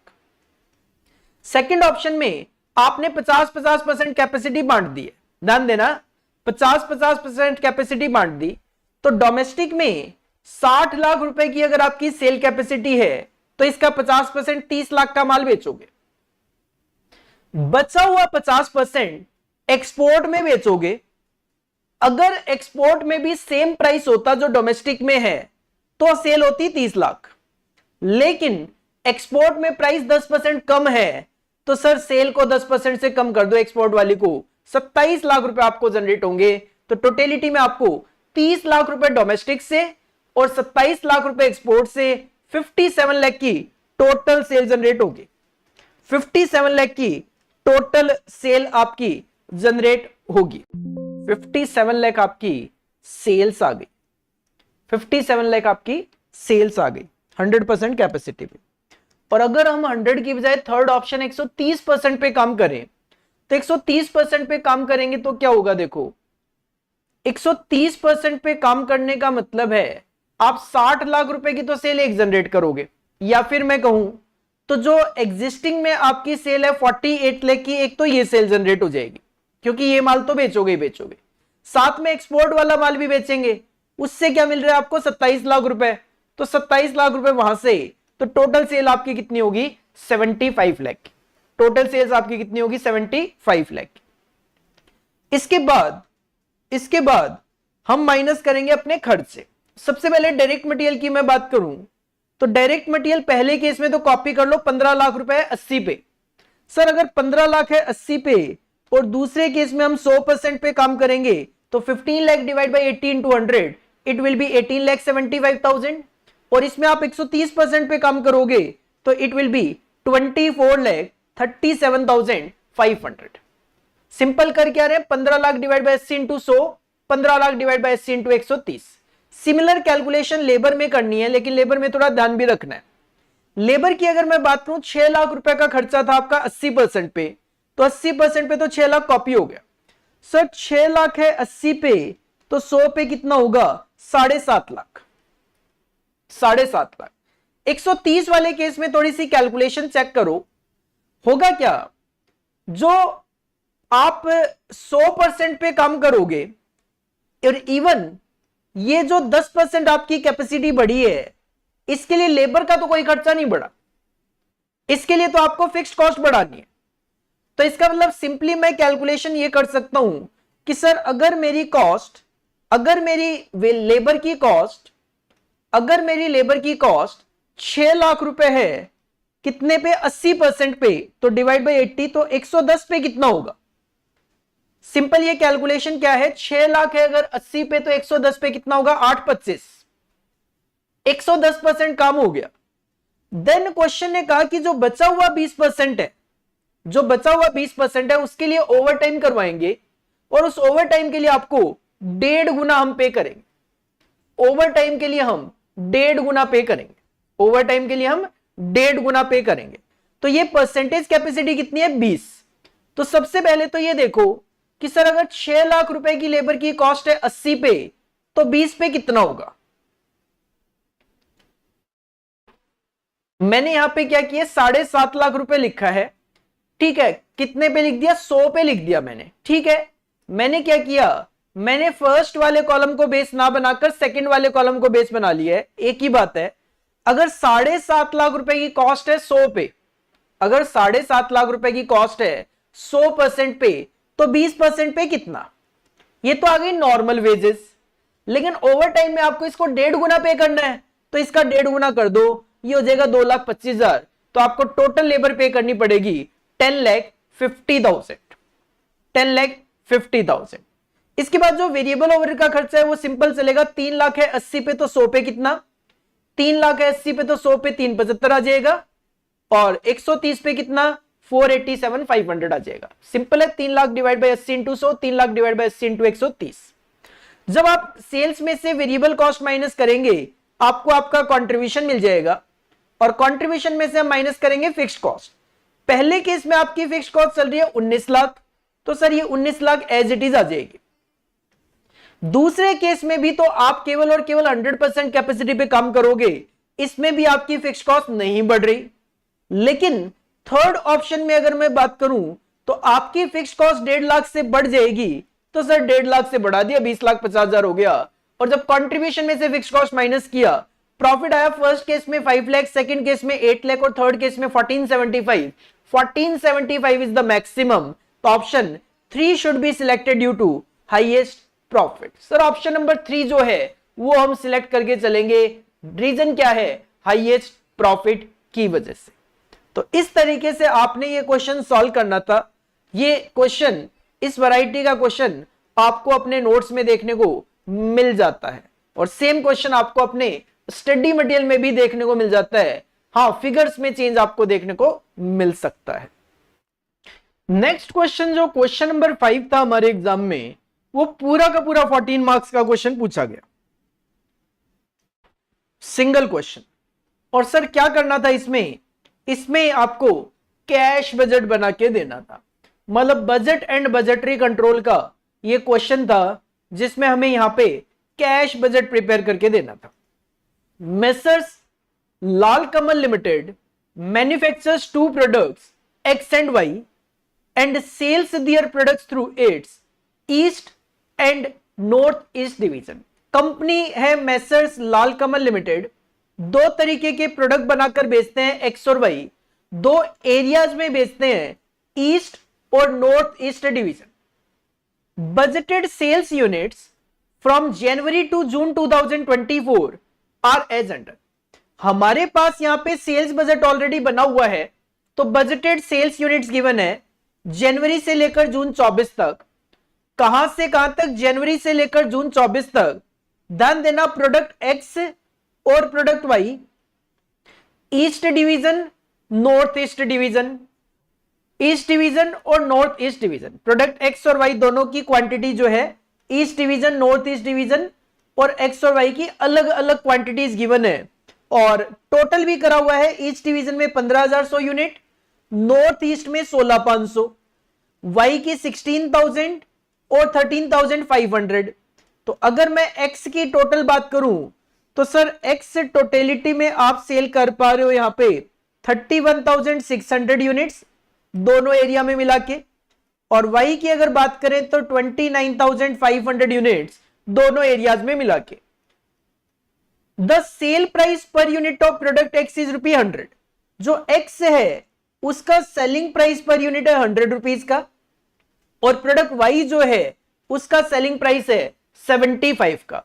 तो क्वांटिटी को प्राइस से मल्टीप्लाई करके हम इजीली सेल वैल्यू कैलकुलेट कर सकते हैं। The company has conducted a market survey and from the market study it reveals that product X is overpriced by ₹5 per unit. कहते हैं जो 100 रुपए का आपने प्राइस रखा हुआ ये ज्यादा है एक्स के लिए। कितना ज्यादा है? 5 रुपए से। And product Y is underpriced by ₹10 per unit, और प्रोडक्ट वाई जो है 75 जो आपने प्राइस रखा हुआ ये कम है, और इसको बढ़ाया जा सकता है 10 रुपए से, मतलब 85 किया जा सकता है। Considering the market study, the marketing division of the company has proposed for price change. तो इसका मतलब इस 100 को 95 करने का प्रपोजल था और इस 75 को 85 का प्रपोजल था, and the management of the company has approved the same. और ये जो प्रपोजल था इसको मैनेजमेंट ने अप्रूव कर दिया। इसका मतलब ये 100 आपको 100 नहीं लेना, 95 कंसीडर करना है, और ये 75 हमें 75 नहीं 85 कंसीडर करना है। As a result expected percentage increase in sales unit are as under. तो ये जो यूनिट्स ऊपर लिखी हुई थी ये नहीं, इसमें कुछ एडिशनल सेल होगी। एडिशनल सेल होगी कितना कितना? 5% ईस्ट डिवीजन में एक्स का और 10% नॉर्थ ईस्ट डिवीजन में एक्स का। वाई जो है ईस्ट डिवीजन में 10% सेल यूनिट बढ़ जाएगी और नॉर्थ ईस्ट में ये 6% बढ़ जाएगी। ठीक है सर, कैलकुलेशन आपको करनी पड़ेगी। तो ये कैलकुलेशन हम करेंगे, वर्किंग नोट में दिखाएंगे। सेकंड पॉइंट में कहते हैं the company sales 20% of its product in cash. तो सर जो सेल होगी उसका 20% तो कैश में सेल होगा, and remaining 80% of the sales are on credit basis. 80% credit में होगा, और जो 80% क्रेडिट सेल होगा कहते हैं 30% of the credit sales are collected in the same month. जो आप क्रेडिट सेल करोगे उसका 30% तो उसी महीने में कलेक्शन आ जाएगा, and balance 65% are realised in the next month. बचा हुआ 65% अगले महीने में आएगा। तो सर ये तो 95% हुआ, 30 और 65। तो कहते हैं on an average 5% of the credit sale become bad debts. 5% पैसा आएगा ही नहीं, 5% बैड डेट्स हो जाएगा। तीसरा point, third point, considering the risk of bad debts the company is planning to enter into a factoring agreement. अब इस bad debts को ध्यान में रखते हुए कंपनी क्या कर रही है? कंपनी फैक्टरिंग एग्रीमेंट करेगी। फैक्टरिंग एग्रीमेंट आप पढ़ते हो फाइनेंशियल मैनेजमेंट में, with messrs PVK limited for the sales made on credit. जो भी आप क्रेडिट सेल कर रहे हो उसके लिए कंपनी फैक्टरिंग करेगी। कब से? जून 24 से। और इससे क्या होगा? As a result entire credit sale proceeds are realised in the same month.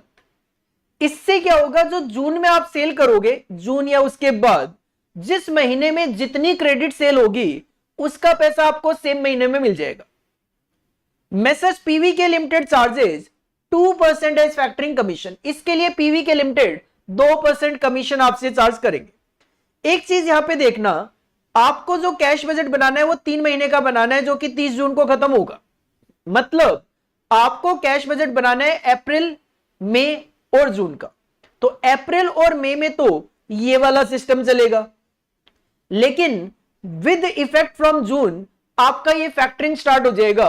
तो जून का जो क्रेडिट सेल है वो आपको जून में ही सारा का सारा रिसीव हो जाएगा, और उसके लिए आपको 2% फैक्टरिंग कमीशन देना है। एक बार मैं आपको जितना पढ़ा है 3 पॉइंट्स उससे रिलेटेड थोड़ी सी कैलकुलेशन करवाना चाहूंगा ताकि आप क्वेश्चन को थोड़ा बेटर तरीके से अंडरस्टैंड कर सको। तो सॉल्यूशन ऑफ कोर्स मैंने ऑलरेडी बनाया है आपके लिए, कैश बजट बनाएंगे बट इसके लिए अपने को वर्किंग की जरूरत पड़ेगी। तो मैंने वर्किंग नोट कुछ इस तरीके से शो की है। सर दो प्रोडक्ट है एक्स और वाई, जो कि दो डिविजन दो एरिया से सेल किए जाते हैं, ईस्ट डिवीजन और नॉर्थ ईस्ट डिवीजन से। सबसे पहले अपने को 3 महीनों का बजट बनाना था, तो मैंने अप्रैल मई जून की कैलकुलेशन करी, अप्रैल मई और जून की कैलकुलेशन करी। अप्रैल की प्रोडक्ट एक्स की क्वांटिटी कितनी थी? 2500, 2400 और 3000। तो ये लिखी मैंने 2500, 2400 और जून की 3000, ये क्वांटिटी लिखी मैंने। क्वेश्चन ने कहा था जो ईस्ट डिवीजन है वहां पे आपकी जो सेल है वो 5-5% से बढ़ जाएगी। तो मैंने क्या किया, 2500 को 5% से बढ़ा दिया, 2625 हो गया। मई में 2400 को 5% से बढ़ा दिया, 2520 हो गया। और जून में 3000 को 5% से बढ़ा दिया, 3150 हो गया। फिर कंसीडर किया एक्स की नॉर्थ ईस्ट डिवीजन को। सर एक्स की नॉर्थ ईस्ट डिवीजन में अप्रैल में जून की सेल है 2400, 2000 और 3400। इसको कॉपी किया, 2400, 2000 और 3400। और as per question product X की सेल्स नॉर्थ ईस्ट डिवीजन में 10% से बढ़ जाएगी। तो मैंने इन तीनों को 10-10% से बढ़ा दिया। 2400 को 10% से बढ़ाया, 2640 हो गया। 2000 को 10% से बढ़ाया, 2200 हो गया। और 3400 को 10% से बढ़ाया, 3740 हो गया। सिमिलरली मैंने प्रोडक्ट वाई कंसीडर किया, दो डिवीजन ईस्ट और नॉर्थ ईस्ट। सबसे पहले प्रोडक्ट वाई की ईस्ट डिवीजन की अप्रैल में जून की सेल कॉपी की 2000, 1800 और 3200, 2000, 1800 और 3200। एज पर क्वेश्चन जो प्रोडक्ट वाई है उसकी ईस्ट डिवीजन में आपको सेल 10% से बढ़ानी थी, तो मैंने सेल्स को 10-10% से बढ़ा दिया। 2000 को 10% से बढ़ाया, 2200 हो गया। 1800 को 10% से बढ़ाया, 1980 हो गया। और 3200 को 10% से बढ़ाया, 3520 हो गया।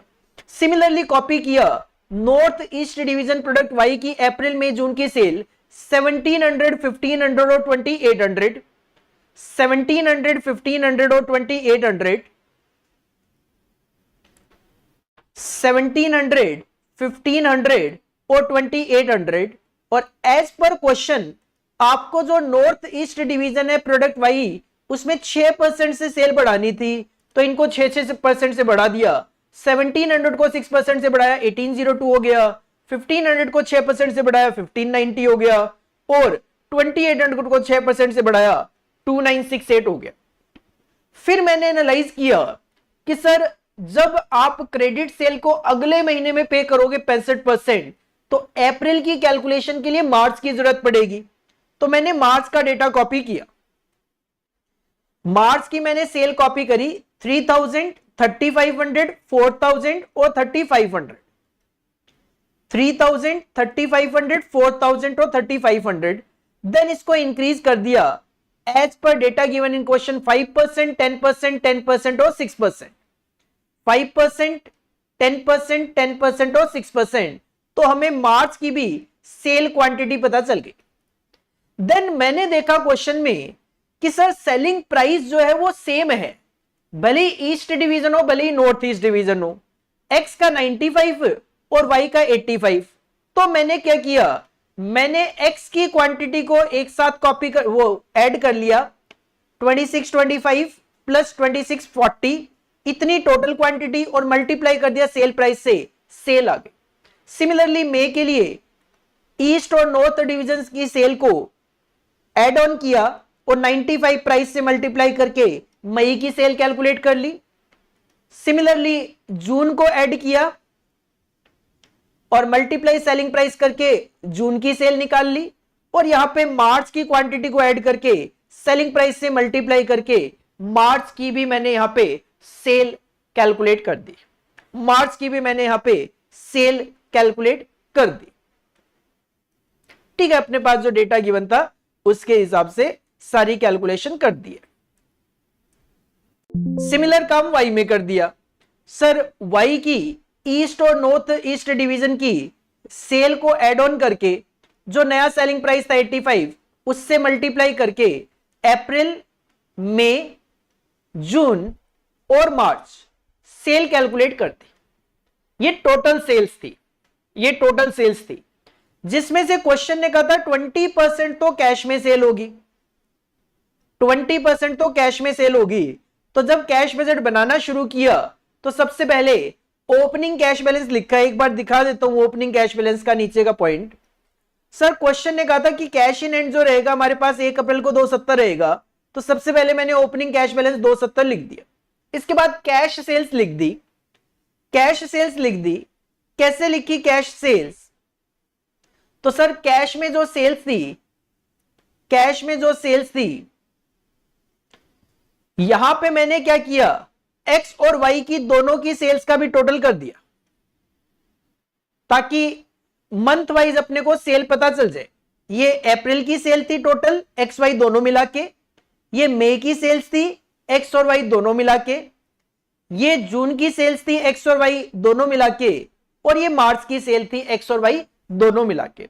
तो सिंपल अपने को करना क्या था, 840345 का 20% अप्रैल में क्योंकि कैश सेल्स है, मई में 751,850 का 20% कैश सेल्स, और जून में 12,06,030 का 20% कैश सेल्स। तो ये मैंने यहां पे फिगर्स कैलकुलेट कर दी कैश सेल्स की।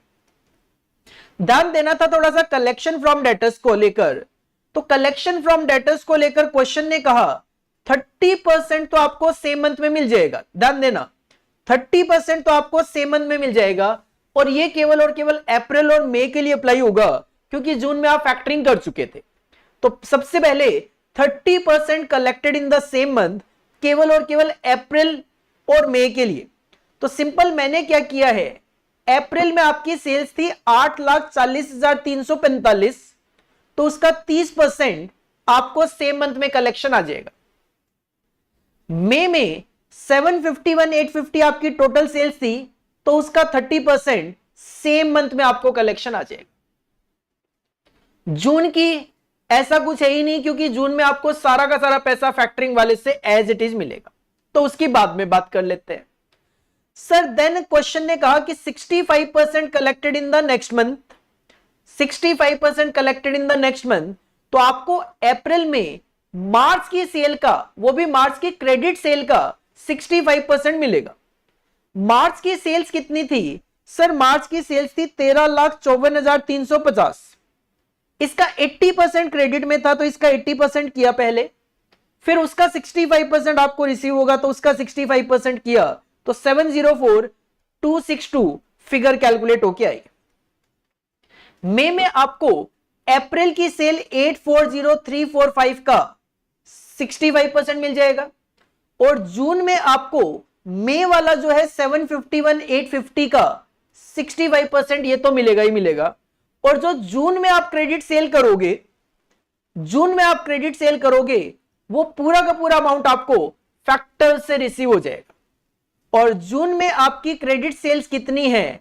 तो सर 12,06,030 आपकी टोटल सेल है, तो इसका 80% आपकी क्रेडिट सेल है, तो इसका 80% 964,824 आपको फैक्टर से रिसीव होगा। लेकिन इसके लिए आपको फैक्टर को कमीशन देना पड़ेगा 2% का, इसके लिए आपको फैक्टर को कमीशन देना पड़ेगा 2% का। तो 964,824 आपको रिसीव होगा, तो इसका 2% आपको अप्रोक्स राउंड ऑफ में 19,296 आपको कमीशन देना पड़ेगा, जो भी क्रेडिट सेल होगी उसका। सर ये कहानी थी जो कि थोड़ा सा टिपिकल थी पॉइंट नंबर 3 तक। इसके बाद काम थोड़ा सा इजी हो गया था, क्योंकि 4th पॉइंट ने कहा कि पीवी रेशियो जो है वो रहेगा 40%। पीवी रेशियो 40% होने का मतलब हम समझते हैं कि वेरिएबल कॉस्ट जो है वो 60% होगी। वेरिएबल कॉस्ट जो है वो कितनी होगी? 60%। तो मैंने वर्किंग नोट में शो किया, ये तो सारा सेल का डेटा हो गया था। देन हमने कैलकुलेशन ऑफ कॉस्ट किया। सबसे पहले इसमें मैंने सेल्स कॉपी कर ली जो यहां पे कैलकुलेट करी थी, मार्च, अप्रैल, मई और जून की। क्यों? क्योंकि सेल्स का ही तो 40% पीवी रेशियो है, तो 60% will be the variable cost.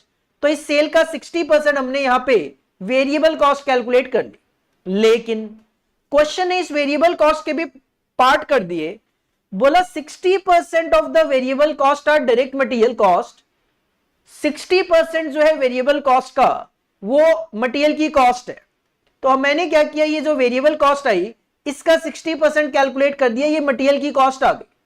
और क्वेश्चन ने कहा ये जो मटेरियल की कॉस्ट है which are paid 1 month in lag, एक महीने की लैग में हम पे करते हैं। तो सर सिंपल सी बात है, अप्रैल में आप मार्च का पेमेंट करोगे, मई में आप अप्रैल का पेमेंट करोगे और जून में आप मई का पेमेंट करोगे। तो मैंने शो कर दिया मटेरियल पेमेंट 487,566, 302,524, 270,666 यहां पे कैश बजट के अंदर।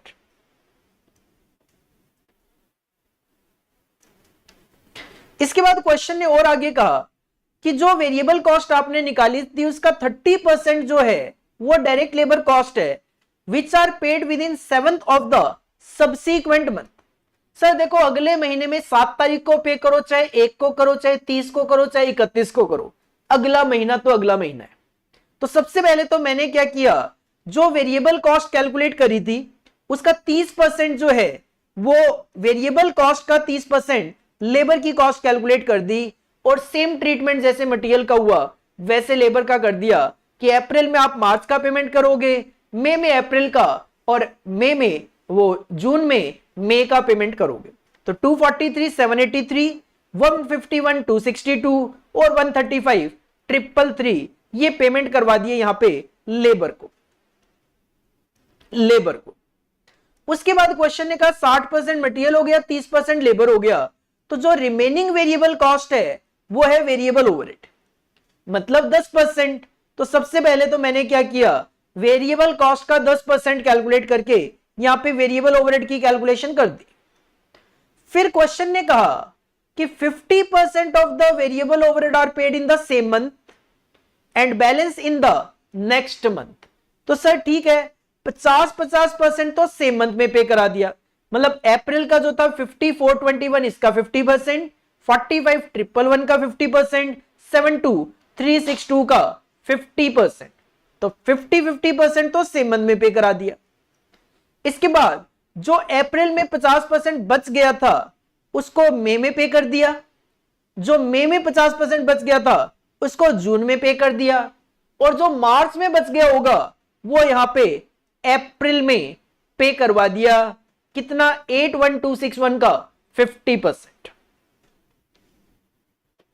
मेन तो यही था। इसके बाद एक दो छोटे छोटे पॉइंट और थे, 7.8 पॉइंट था, fixed cost of the company for the whole year is budgeted to be ₹50 lakh including depreciation of 2 lakh. कहते हैं फिक्स्ड कॉस्ट जो है पूरे साल की 50 लाख है, लेकिन इसमें 2 लाख का डेप्रिसिएशन है। Depreciation is a non cash expense, हटा दो, 48 लाख बचा। हम अपना मंथली स्टेटमेंट बना रहे थे, 48 लाख पूरे साल का था, इसका मतलब 4-4 लाख रुपए। क्वेश्चन ने बोला भी था कि फिक्स्ड कॉस्ट को आपने इवनली डिस्ट्रीब्यूट कर देना है और paid in the same month. तो सर हर महीने 4-4 लाख रुपए पे करना था, तो फिक्स्ड कॉस्ट पे कर दिया यहां पे 4, 4 और 4 लाख। बस बैलेंस निकाला अप्रैल का क्लोजिंग, जो कि आपका मई का ओपनिंग बन गया, मई का क्लोजिंग कैलकुलेट किया जो कि जून का ओपनिंग बन गया, और जून का भी क्लोजिंग बैलेंस निकाल दिया। और बस यही क्वेश्चन की डिमांड भी थी कि आपको कैश बजट बना के देना था अप्रैल में और जून का। 14 मार्क्स की वेटेज के लिए ये क्वेश्चन आया। आराम से अगर इस क्वेश्चन को पढ़ा गया, सॉल्व किया गया तो आराम से क्वेश्चन को सॉल्व किया जा सकता था। 20-25 मिनट अप्रॉक्स बात करूं मैं, 25 मिनट के आसपास का ये क्वेश्चन था। 25 से 30 मिनट आपको एग्जाम में करने में इस क्वेश्चन को लगे होंगे, और मेरे हिसाब से काफी सारे बच्चों ने इसको ठीक किया होगा, क्योंकि इसमें ऐसा कुछ था नहीं, पेशेंस की जरूरत थी जस्ट। अगर आप पेशेंस के साथ इस क्वेश्चन को कर रहे हो तो जैसे क्वेश्चन ने बोला है वैसे आपको करना है। और एफएम जो है वो सेकंड ग्रुप का ही पार्ट है। पिछले पेपर में ही आप एफएम पढ़ के जाते हो, फैक्टरिंग वगैरह, जो कि आपको एमए में थोड़ा सा बोल दिया, नहीं भी बताओ तो भी क्या फर्क पड़ता है, लैंग्वेज से क्लियर तो हो ही रहा है कि करना क्या है। तो ये 14 मार्क्स का एक अच्छा क्वेश्चन था, मतलब 14 मार्क्स के जो 2 क्वेश्चन पूछे गए दोनों ही जबरदस्त क्वेश्चन थे, टाइम कंज्यूमिंग क्वेश्चन थे। ये वाला थोड़ा ठीक था, पिछली बार वाला भी क्वेश्चन अच्छा था, बट उसमें लास्ट में जाके ऑल्टरनेटिव सॉल्यूशंस बन रहे हैं, तो उसको आपने एक बार इंस्टीट्यूट का भी सॉल्यूशन देख लेना है। नेक्स्ट क्वेश्चन जो क्वेश्चन नंबर 6 था, उसके दो पार्ट किए गए। पार्ट ए में 7 मार्क्स का एक स्टैंडर्ड कॉस्टिंग का क्वेश्चन पूछा गया और पार्ट बी में बजट एंड बजटरी कंट्रोल का क्वेश्चन पूछा गया। और ये दोनों ही जो क्वेश्चन है एज इट इज आपने अपनी क्लासेस में करे हुए हैं। आई थिंक इनमें फिगर्स भी चेंज नहीं थी। JK limited has furnished the following information. A standard overhead absorption rate per unit है 20 रुपए का। सर ओवरहेड का रेट पर यूनिट 20 रुपए है और जो स्टैंडर्ड रेट पर आवर है 4 रुपए। अगर मैं आपको कहूं कि 1 घंटे का 4 रुपए लगेगा, मैं आपको बोलूं 1 घंटे का 4 रुपए लगेगा और 1 यूनिट बनाकर मैंने आपसे 20 रुपए ले लिए। मैंने बोला 1 घंटे के 4 रुपए लूंगा और 1 यूनिट के मैंने आपसे 20 रुपए ले लिए, तो सर सिंपल सी बात है, मैंने 5 घंटे लगाए होंगे। क्योंकि अगर 1 घंटे का 4 रुपए और आप मुझे 20 रुपए दे रहे हो, तो मतलब मैंने आपके लिए 5 घंटे काम किया होगा। इसका मतलब 1 यूनिट को बनाने में 5 घंटे यहां पे लगने वाले हैं। बजटेड प्रोडक्शन था 12,000 यूनिट का और 5 घंटे अगर आप स्टैंडर्ड बोल रहे हो, तो इसका मतलब बजटेड आवर होंगे 12,000 इंटू 5, 60,000 आवर्स। और एक्चुअल में आपने प्रोडक्शन किया 15,560 यूनिट्स का। एक्चुअल में आपका ओवरहेड का खर्चा आया,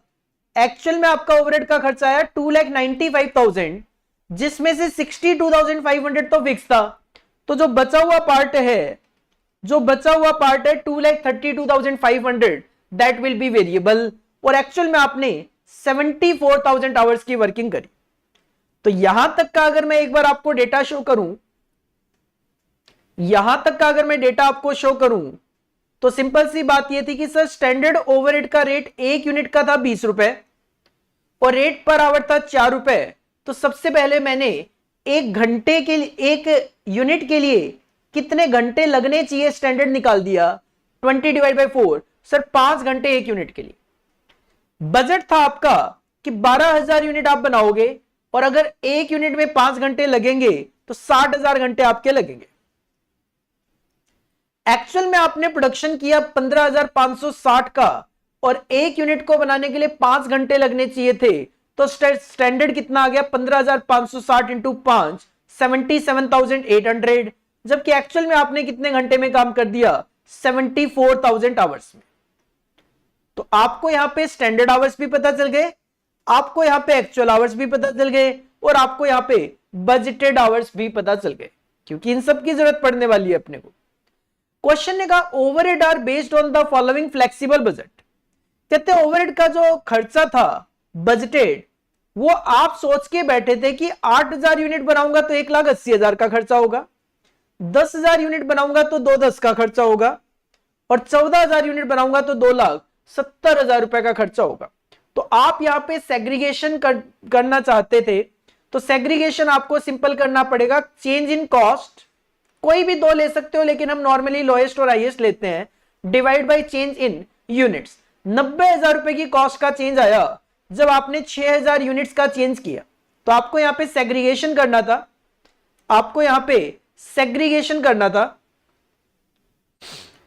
ये डेटा भी मैंने लिखा है, बट आपको यहां पे सेग्रीगेशन भी करना था। सिंपल सेग्रीगेशन कैसे करना था कि सर सेग्रीगेशन किया होगा मैंने, ये रहा standard variable overhead rate per unit कि sir change in cost 90,000 divide by change in output. तो 1 यूनिट की कॉस्ट आ गई 15 रुपए पर यूनिट। अगर 1 यूनिट की कॉस्ट 15 रुपए है और मैं 8,000 का लेवल लेकर चलूं, तो 8,000 के लेवल पे टोटल कॉस्ट थी 180, जिसमें से 1,20,000 तो आपकी वेरिएबल कॉस्ट में चली जाएगी। तो बची हुई जो 60,000 है वो आपकी होगी बजटेड फिक्स्ड ओवरहेड।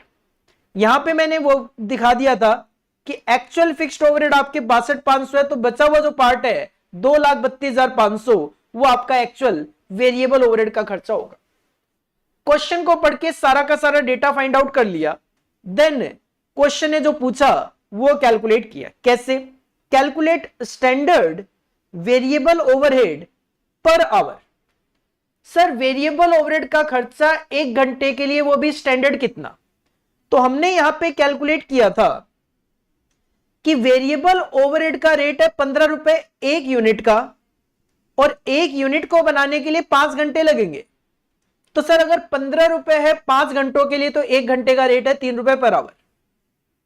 सिमिलरली आपको फिक्स्ड ओवरहेड का रेट पर आवर निकालना था, तो हमने यहां पे कैलकुलेट किया कि फिक्स्ड ओवरहेड के बजटेड खर्चे 60,000 होंगे, और 60,000 ये आपके बजटेड आवर्स थे, तो 60,000 डिवाइड बाई 60,000, 1 रुपए पर आवर आपका फिक्स्ड ओवरहेड का रेट आ गया।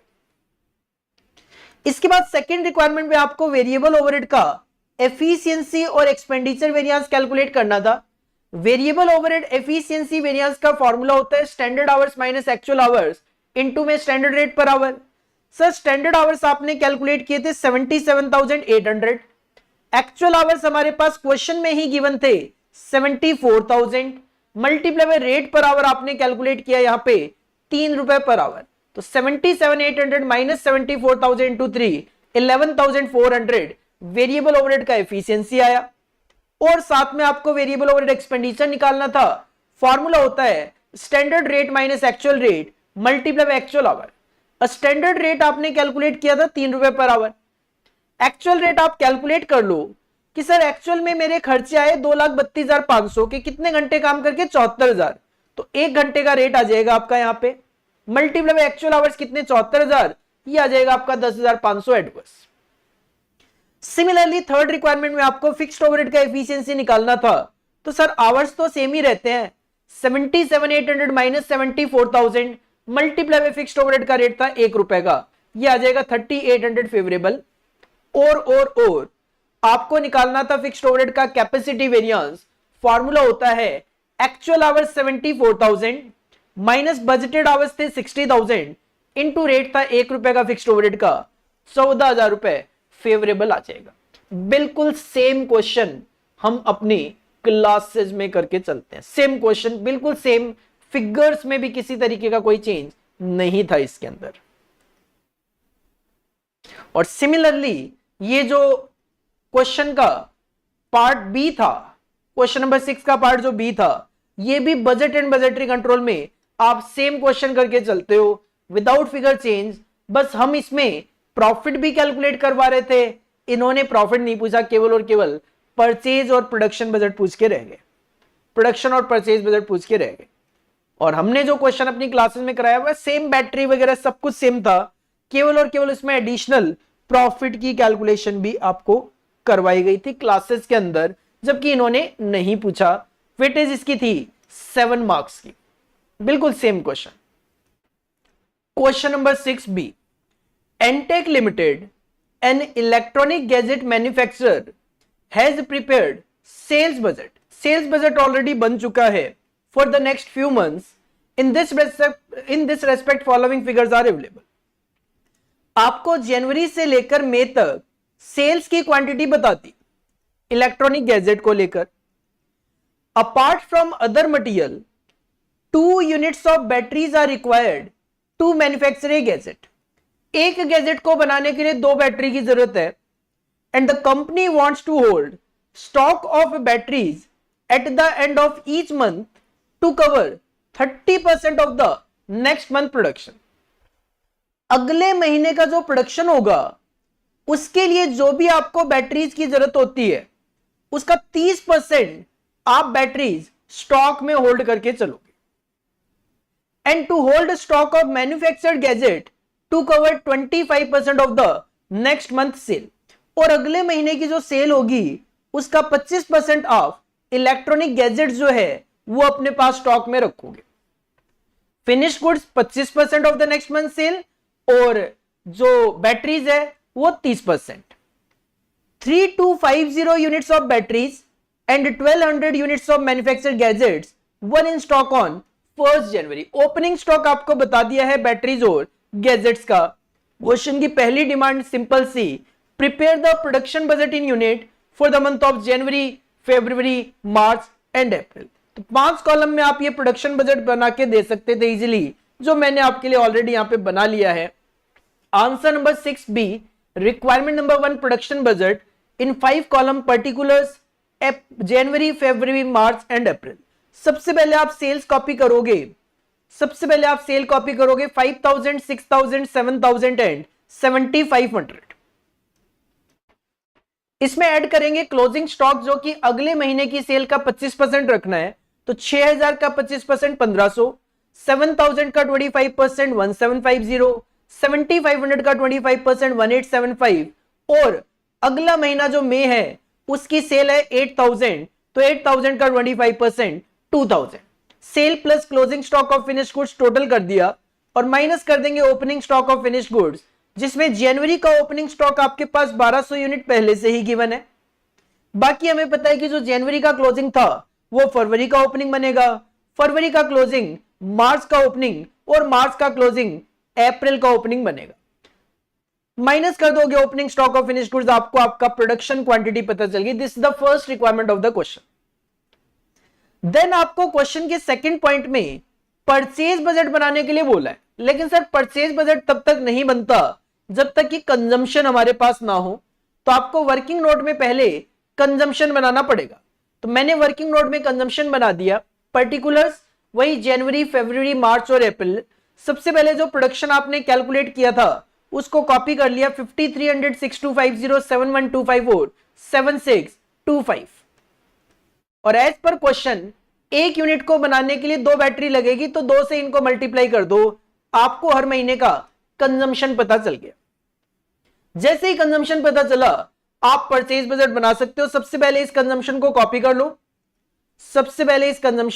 कर लो, जनवरी, फरवरी और मार्च का ही बनाना है, ध्यान रखना, परचेज बजट केवल।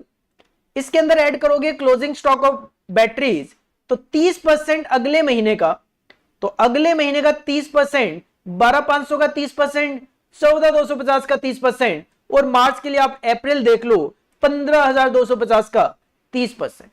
Consumption plus closing stock of raw material minus opening stock. Sir जनवरी का opening stock of battery given था 3250, बाकी जो जनवरी का क्लोजिंग था फेब का ओपनिंग बन गया और जो फेब का क्लोजिंग था वो मार्च का ओपनिंग बन गया। अकॉर्डिंगली आपको आपकी परचेज क्वांटिटी पता चल गई। बस इतना सा ही ये क्वेश्चन था 7 मार्क्स की वेटेज के लिए। जो क्वेश्चन नंबर 7 है उसके भी 2 पार्ट किए गए। पार्ट ए में आपसे ईवीए पूछा गया 7 मार्क्स के लिए और पार्ट बी जो है वो लर्निंग कर्व का क्वेश्चन रखा गया 7 मार्क्स के लिए। क्वेश्चन नंबर 7A ईवीए का question, the summarised balance sheet of Messrs Sova limited as on 31 March 2024 is as under. आपके पास एक बैलेंस शीट दी हुई थी, यहां पे आपके पास यहां पे एक बैलेंस शीट बना के दी हुई थी। Equity, share capital, reserve and surplus, 12% bond, depreciation accumulated, other liabilities, इधर फिक्स्ड एसेट और अदर एसेट। कहते हैं Messrs Sova limited is engaged in manufacturing electrical transformers बनाते हैं and the sales and cost detail for the year ended 31 March 2024 is as under.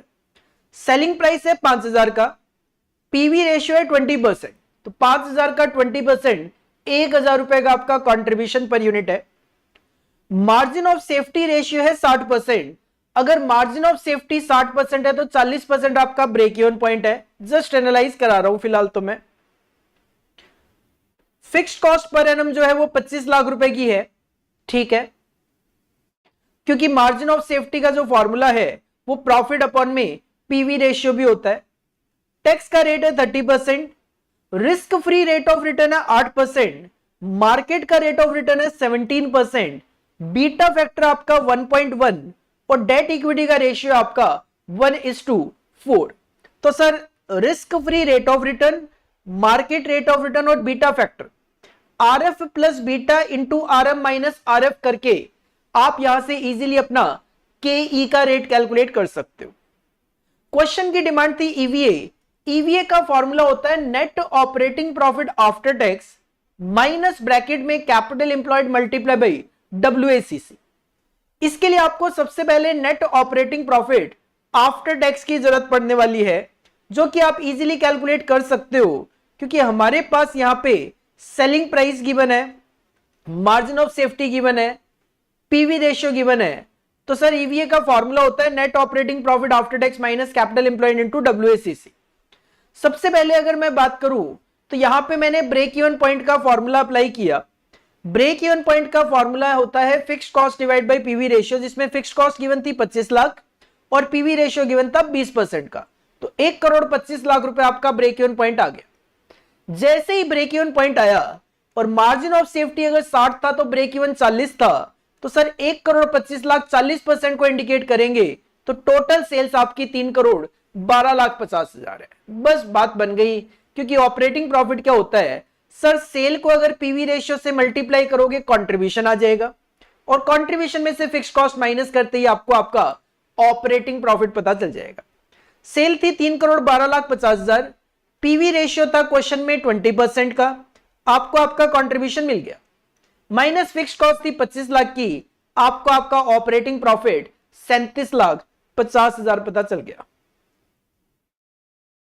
37,50,000 रुपए आपका operating profit था, लेकिन हमें इसको आफ्टर टैक्स करना था, तो टैक्स का रेट था 30%, तो इंटू 1 माइनस टैक्स रेट कर दो, या सीधा सीधा इसका 70% लिख लो। 26,25,000 आपका net operating profit after tax आ गया।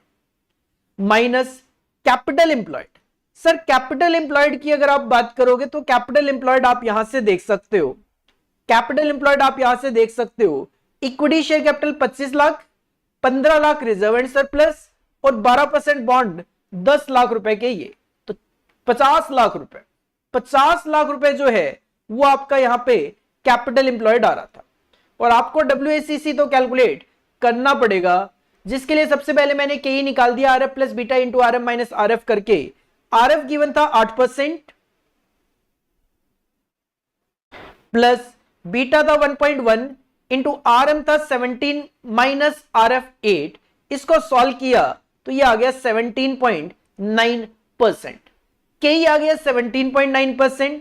केडी की बात करें तो डेट में आपके पास बॉन्ड्स थे 12% रेट के, तो rate of interest into 1 minus tax rate करोगे तो 8.4% आपका केडी आ गया। As per question debt equity ratio जो है 1:4 है, मतलब डेट जो है वो 1/5 है और इक्विटी जो है वो 1/4 है, तो प्रोपोर्शनेटली निकाल लो। सर 8.4 जो है वो 1/5 का प्रोपोर्शन है और 17.9 जो है 4/5 का प्रोपोर्शन है, तो what will be the weighted average cost of capital 16%। बस ये 16% यहां पे लाके रखो, आपको आपका आंसर आ गया ईवीए 18,25,000 रुपए आपको पता चल जाएगा। 18,25,000 will be our economic value added EVA. तो ये तो एक बेसिक क्वेश्चन ही था ईवीए के पॉइंट ऑफ व्यू से अगर बात करें तो। और उसके बाद अगर क्वेश्चन नंबर 7B की तरफ बढ़े तो क्वेश्चन नंबर 7B आपको गिवन था लर्निंग कर्व में से, और सर ऐसे क्वेश्चन भी आपने क्लासेस में काफी सारे ऑलरेडी करे हुए हैं।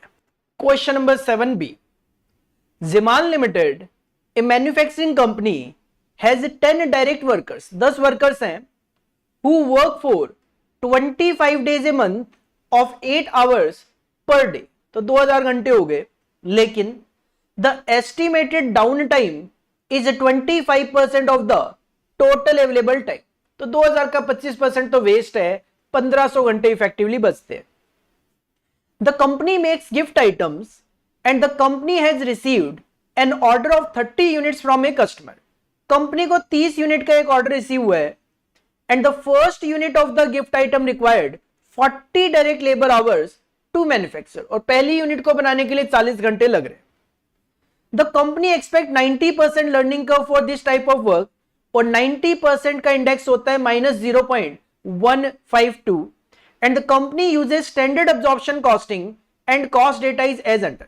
अब्जॉर्प्शन कॉस्टिंग आप फॉलो कर रहे हो, मटेरियल की कॉस्ट 60 रुपए पर यूनिट, लेबर की कॉस्ट है 6 रुपए पर लेबर आवर, वेरिएबल ओवरहेड 2 रुपए पर लेबर आवर, और फिक्स्ड ओवरहेड 7500 रुपए पर मंथ है 1500 घंटों के लिए। कैलकुलेट कराया ना 1500 घंटे, 10 वर्कर 200 घंटे, 2015 25% टाइम चला गया 1500 घंटे, मतलब 7500 रुपए का खर्चा 1500 घंटों के लिए, तो 5 रुपए पर आवर आपने ऑब्जॉर्ब करना है। क्वेश्चन की पहली डिमांड सिंपल है, calculate the total cost per unit of gift item for the first order of 30 units. तो सर इसके लिए आपको इक्वेशन अप्लाई करनी पड़ेगी, y is equal to a x की पावर b। आंसर ऑलरेडी आपके लिए बनाया हुआ है, y is equal to a x की पावर b। ए का मतलब होता है फर्स्ट यूनिट का time, that is 40 hours. x होता है क्यूमुलेटिव प्रोडक्शन जो हमें बनाना है, दैट इज 30 यूनिट्स की पावर b। लर्निंग इंडेक्स है 90% का और इसकी वैल्यू है -0.152। 40 एज इट इज आ जाएगा, और जो 30 की पावर -1.152 है, इसकी वैल्यू आपके पास गिवन है 0.596। तो एज इट इज आप कॉपी कर लो, मल्टीप्लाई किया 23.84। y क्या होता है, एवरेज टाइम पर यूनिट। अगर एक यूनिट का टाइम है 23.84, तो 30 यूनिट का टाइम होगा 715.2। क्वेश्चन ने कहा कि total cost per unit calculate करके दो, तो 30 यूनिट के लिए आप स्टेटमेंट ऑफ कॉस्ट बना दो। 30 यूनिट के लिए स्टेटमेंट ऑफ कॉस्ट बना दो। मटेरियल की बात करें, पर यूनिट निकालना था तो मैंने सारा डेटा पर यूनिट ले लिया, 60 रुपए। लेबर की अगर बात करें तो लेबर को मैंने कुछ इस तरीके से दिखाया कि सर 715.2 टोटल घंटे लग रहे हैं, 715.2 टोटल घंटे लग रहे हैं, और एक घंटे का रेट कितना था, 6 रुपए का। तो ये टोटल लेबर की कॉस्ट आ गई। ये कितनी यूनिट की है, 30 यूनिट की, तो एक यूनिट की कॉस्ट कितनी। आप चाहते तो ये सीधा सीधा भी दिखा सकते थे, एक यूनिट के घंटे 23.84 इंटू 6, 23.84 इंटू 6, क्योंकि यहां पे 30 से मल्टीप्लाई किया तो ये फिगर आई, और यहां पे 30 से डिवाइड ही तो कर रहा था। इसी वजह से जो नेक्स्ट कैलकुलेशन है वेरिएबल ओवरहेड, वो मैंने डायरेक्ट की, 2 रुपए पर आवर था, और एक यूनिट के लिए आवर कितने लग रहे थे, 23.84, तो 23.84 इंटू 2। फिक्स्ड ओवरहेड की बात करें तो 7500 रुपए थे 1500 घंटों के लिए, तो सर 23.84 आवर्स के लिए कितना। अब्जॉर्प्शन कॉस्टिंग है तो इसी तरीके से चलेगा, that will be the cost per unit for first 30 units. इसके बाद क्वेश्चन की सेकंड डिमांड थी, if the company receives A repeat order from the said customer for 40 units of gift item. अगर रिपीट ऑर्डर हो 40 unit का, तो total unit हो गई 30 plus 40, 70। Ascertain the price per unit to be quoted to yield a profit of 20% on selling price। इस बार selling price बताओ, अगर हमें सेलिंग प्राइस का 20% प्रॉफिट चाहिए तो, और सारी की सारी जो फिगर्स है वो राउंड ऑफ करके चलना है, अपने को फ्रैक्शन नहीं लेना कॉस्ट कैलकुलेट करते वक्त। तो सर इसके लिए आपको दोबारा से y is equal to x की पावर लेनी पड़ेगी और 70 यूनिट के लिए कैलकुलेशन करनी पड़ेगी। तो फिर से दिखाया मैंने, y is equal to x की पावर b। a था 40, अब क्यूमुलेटिव प्रोडक्शन हो गया 70, लर्निंग इंडेक्स है 0.152 माइनस का, 40 एज इट इज कॉपी किया। इस बार 70 की पावर माइनस 0.152 की वैल्यू चाहिए, जो कि गिवन है क्वेश्चन में 0.524, मल्टीप्लाई किया, एक यूनिट का टाइम आ गया 20.96, टोटल यूनिट है 70, तो टोटल टाइम आ गया 1467.2 70 के लिए, जिसमें से 30 यूनिट का टाइम था 715.2, वो हटा दोगे तो आपको नेक्स्ट 40 यूनिट्स का टाइम पता चल गया, 752 घंटे। अब सर कॉस्ट कैलकुलेट कर दो, ये भी आपको पर यूनिट निकालना है प्राइस, तो स्टेटमेंट ऑफ कॉस्ट बनाया मैंने, रिपीट ऑर्डर 40 यूनिट के लिए, मटेरियल की कॉस्ट 60 रुपए, 60 रुपए लिख दिया। लेबर की कॉस्ट फिर से वैसे ही दिखाई कि 752 घंटे लगे, एक घंटे का रेट 6 रुपए है, तो ये हो गया टोटल। तो 40 यूनिट की कॉस्ट है ये, तो एक यूनिट की कॉस्ट कितनी, ये भी आप डायरेक्ट कर सकते थे 20.96 इंटू 6, तो भी आपको ये मिल जाता। वेरिएबल ओवरहेड में मैंने डायरेक्ट किया कि रेट था 2 रुपए पर आवर, 20.96 टाइम था, मल्टीप्लाई बाय 2 करके 41.92। फिक्स्ड ओवरहेड बिल्कुल वैसे ही चलेगा, 7500 है 1500 के लिए, तो 20.96 के लिए कितना, 104.8। सर ये टोटल कॉस्ट आई। देन क्वेश्चन ने कहा हमें प्रॉफिट चाहिए कितना, सेलिंग प्राइस का 20%। अगर सेलिंग प्राइस का 20% प्रॉफिट है तो दिस कॉस्ट विल इंडिकेट 80%, तो 319.52 अगर 80% को इंडिकेट करेंगे तो your sale value will be 399.4, approx 400 रुपए के आसपास ही आ जाएगा, क्योंकि क्वेश्चन ने कहा था राउंड ऑफ कर लेना, तो ये 320 आ जाएगा।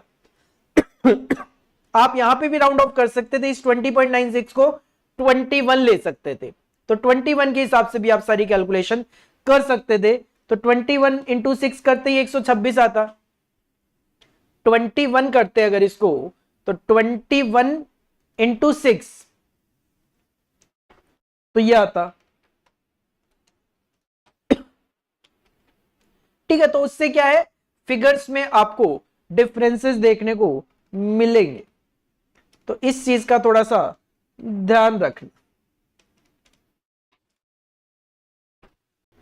लास्ट क्वेश्चन है हमारा क्वेश्चन नंबर 8, और क्वेश्चन नंबर 8 जो है इसमें प्रैक्टिकल प्लस थ्योरी का एक मिक्सअप दिया गया, जिसमें क्वेश्चन नंबर 8 ए में अगर मैं बात करूं तो डिसीजन ट्री का क्वेश्चन दिया गया 7 मार्क्स की वेटेज के लिए, और इसके साथ पार्ट बी में 7 मार्क्स का एक थ्योरी क्वेश्चन अटैच किया गया रिस्पॉन्सिबिलिटी सेंटर में से। पहले क्वेश्चन नंबर 8 ए प्रैक्टिकल की बात कर लेते हैं। टेक्सटोन लिमिटेड, जिसको शॉर्ट में टीएल बोल दिया, a textile company is considering whether to enter a new market. एक कंपनी है टेक्सटोन लिमिटेड जो ये डिसाइड करना चाह रही है कि क्या हम नए मार्केट में एंटर करें या ना करें। टेक्सटाइल कंपनी है। In case the company decides to enter this market, it must increase its production. बिल्कुल सिंपल सी बात है, अगर आप एक नए मार्केट में एंटर करोगे तो आपको अपना प्रोडक्शन बढ़ाना पड़ेगा टू अचीव हायर प्रोडक्शन। अब ये जो प्रोडक्शन बढ़ाने की बात है, इस हायर प्रोडक्शन को अचीव करने के लिए it must either install a new plant with a cash outlay of ₹3 lakh और pay overtime wages to its workers which are expected to amount to ₹1 lakh. अब अगर आप प्रोडक्शन बढ़ाने की बात करें तो प्रोडक्शन बढ़ाने के दो तरीके हैं।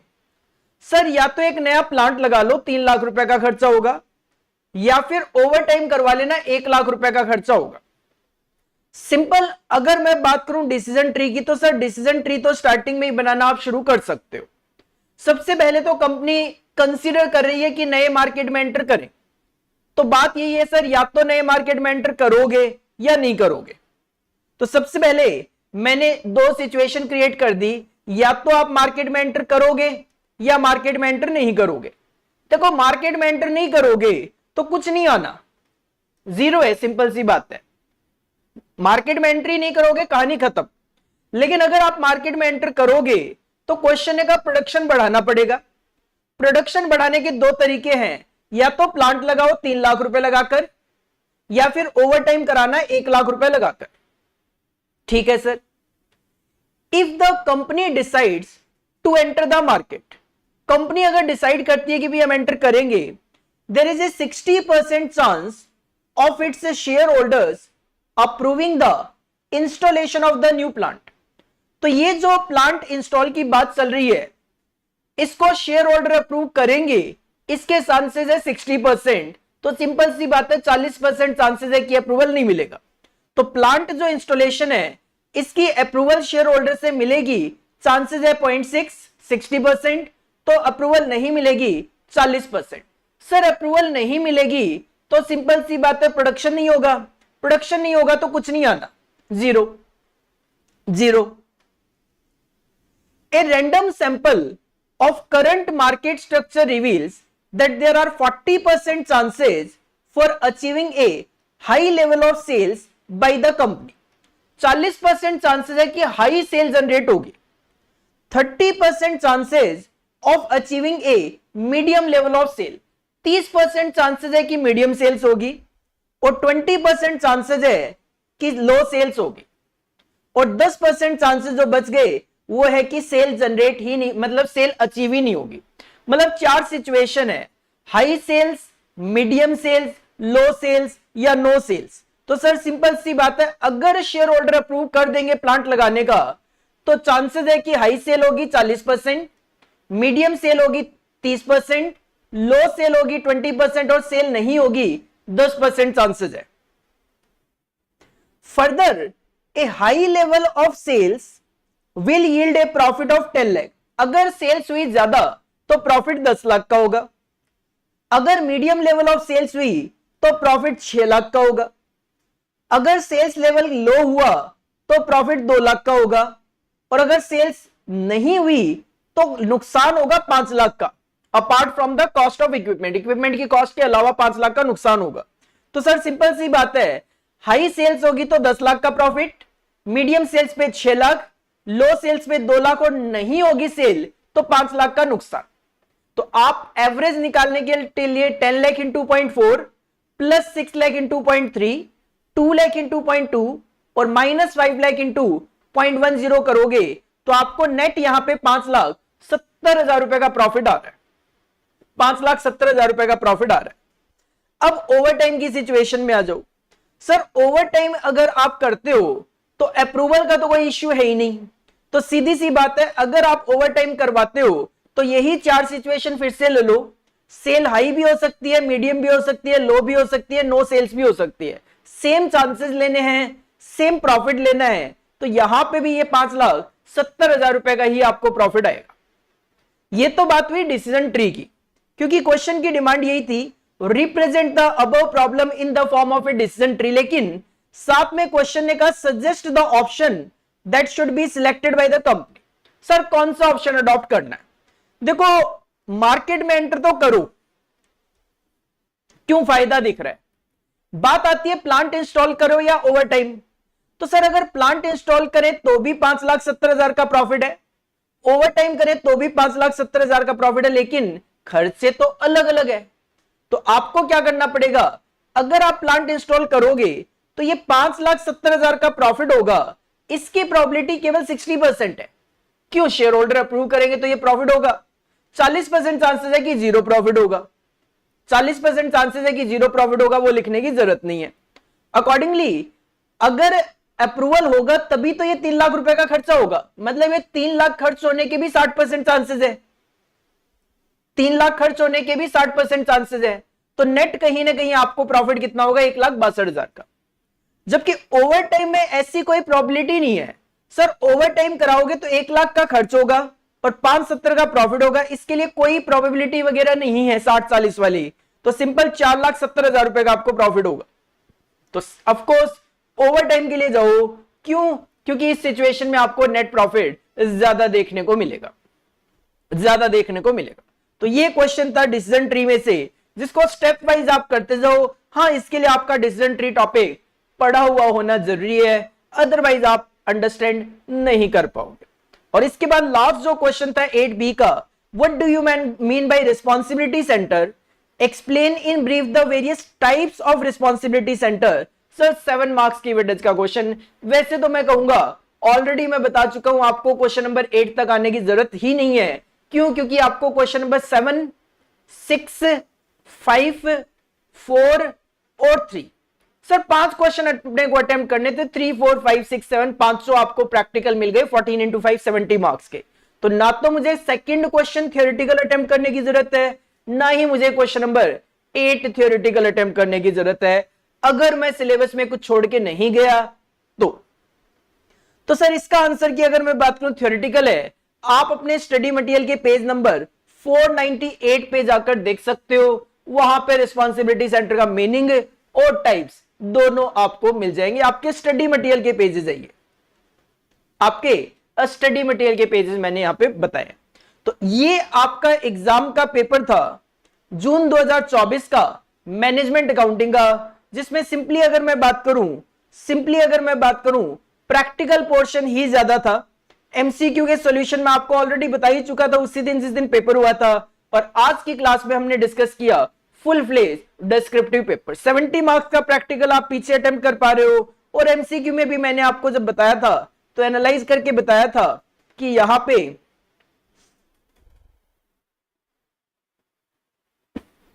9 क्वेश्चन, मतलब 18 नंबर के प्रैक्टिकल क्वेश्चन थे। तो सर 88 मार्क्स का प्रैक्टिकल है, 12 नंबर का थ्योरेटिकल एमसीक्यू, बाकी जो डिस्क्रिप्टिव एमसीक्यू डिस्क्रिप्टिव थ्योरेटिकल है वो आपको अटेम्प्ट करने की जरूरत ही नहीं। तो सिंपल मैं इसके थ्रू आपको यही बताना चाह रहा हूं कि थ्योरेटिकल में ज्यादा आप टाइम ना वेस्ट करें, थ्योरी में अगर आपको पढ़ना ही है तो एमसीक्यू पॉइंट ऑफ व्यू से पढ़े, और दूसरा अगर आपको थ्योरेटिकल पढ़ना ही है तो कुछ इंपॉर्टेंट क्वेश्चंस ही पढ़ के जाए, क्योंकि प्रैक्टिकल छोड़ के जाने का तो कोई बेनिफिट नहीं है। तो प्रैक्टिकल ज्यादा से ज्यादा आप रिवाइज करने की कोशिश करो। कोशिश आपकी ये होनी चाहिए कि कम से कम 3 बार, पॉसिबल हो तो 4 बार तक रिवीजन आप करें प्रैक्टिकल का। एमसीक्यू के पॉइंट ऑफ व्यू से 1 से 2 बार चीजों को पढ़े, और थ्योरेटिकल के पॉइंट ऑफ व्यू से भी 1 से 2 बार चीजों को पढ़े, समझें, ताकि वो चीजें अगर हमें समझ में आ गई तो हम एग्जाम में थ्योरेटिकल क्वेश्चन का आंसर भी दे सकते हैं। अगर आपने हमारे चैनल को अभी तक भी सब्सक्राइब नहीं किया है तो कर दीजिए, क्योंकि अभी हम ओएमएसएम का भी सजेस्टेड आंसर जल्दी ही लेके आने वाले हैं। कॉस्ट अकाउंटिंग का ऑलरेडी अपलोड कर दिया हमने अपने यूट्यूब चैनल पे, एफएमबीडीए का भी ऑलरेडी हमने अपलोड कर दिया था। फाइनल वाले बच्चों के लिए भी एससीएम और एसएफएम का जल्दी ही हम सॉल्यूशन लेकर आने वाले हैं। और दिसंबर के लिए जैसे ही अगस्त में आपका रिजल्ट आएगा, उसके बाद रिवीजन सीरीज, टेस्ट सीरीज वगैरह ये सब भी हम आपके लिए लेकर आने वाले हैं। तो चैनल को सब्सक्राइब कर दीजिए। वीडियो अगर आपको अच्छा लगा हो, आपके लिए बेनिफिशियल हो, तो लाइक जरूर कर दीजिए, और अपने दोस्तों के साथ शेयर करना तो बिल्कुल भी मत भूलिए। टेलीग्राम चैनल का लिंक डिस्क्रिप्शन बॉक्स में गिवन है। फॉर क्विक अपडेट्स आप टेलीग्राम चैनल भी ज्वाइन कर लीजिए हमारा। और फ्री टेस्ट सीरीज जो हम कंडक्ट करेंगे दिसंबर के लिए, अगस्त एंड में जब आपका रिजल्ट आ जाएगा जून 24 का, उसके बाद हम स्टार्ट करेंगे। तो उसके लिए आप हमारा मोबाइल ऐप डाउनलोड करके रख सकते हैं। मोबाइल ऐप डाउनलोड करके छोड़ लीजिए। और हाँ, ये जो सजेस्टेड आंसर के आपके सामने सॉल्यूशंस आए हैं, ये सॉल्यूशंस भी आपको हमारी मोबाइल ऐप पर ही मिलने वाले हैं, जहां से आप इसको डाउनलोड कर सकते हो। तो this is all about for today. मिलते हैं नेक्स्ट वीडियो में। Thank you, bye bye.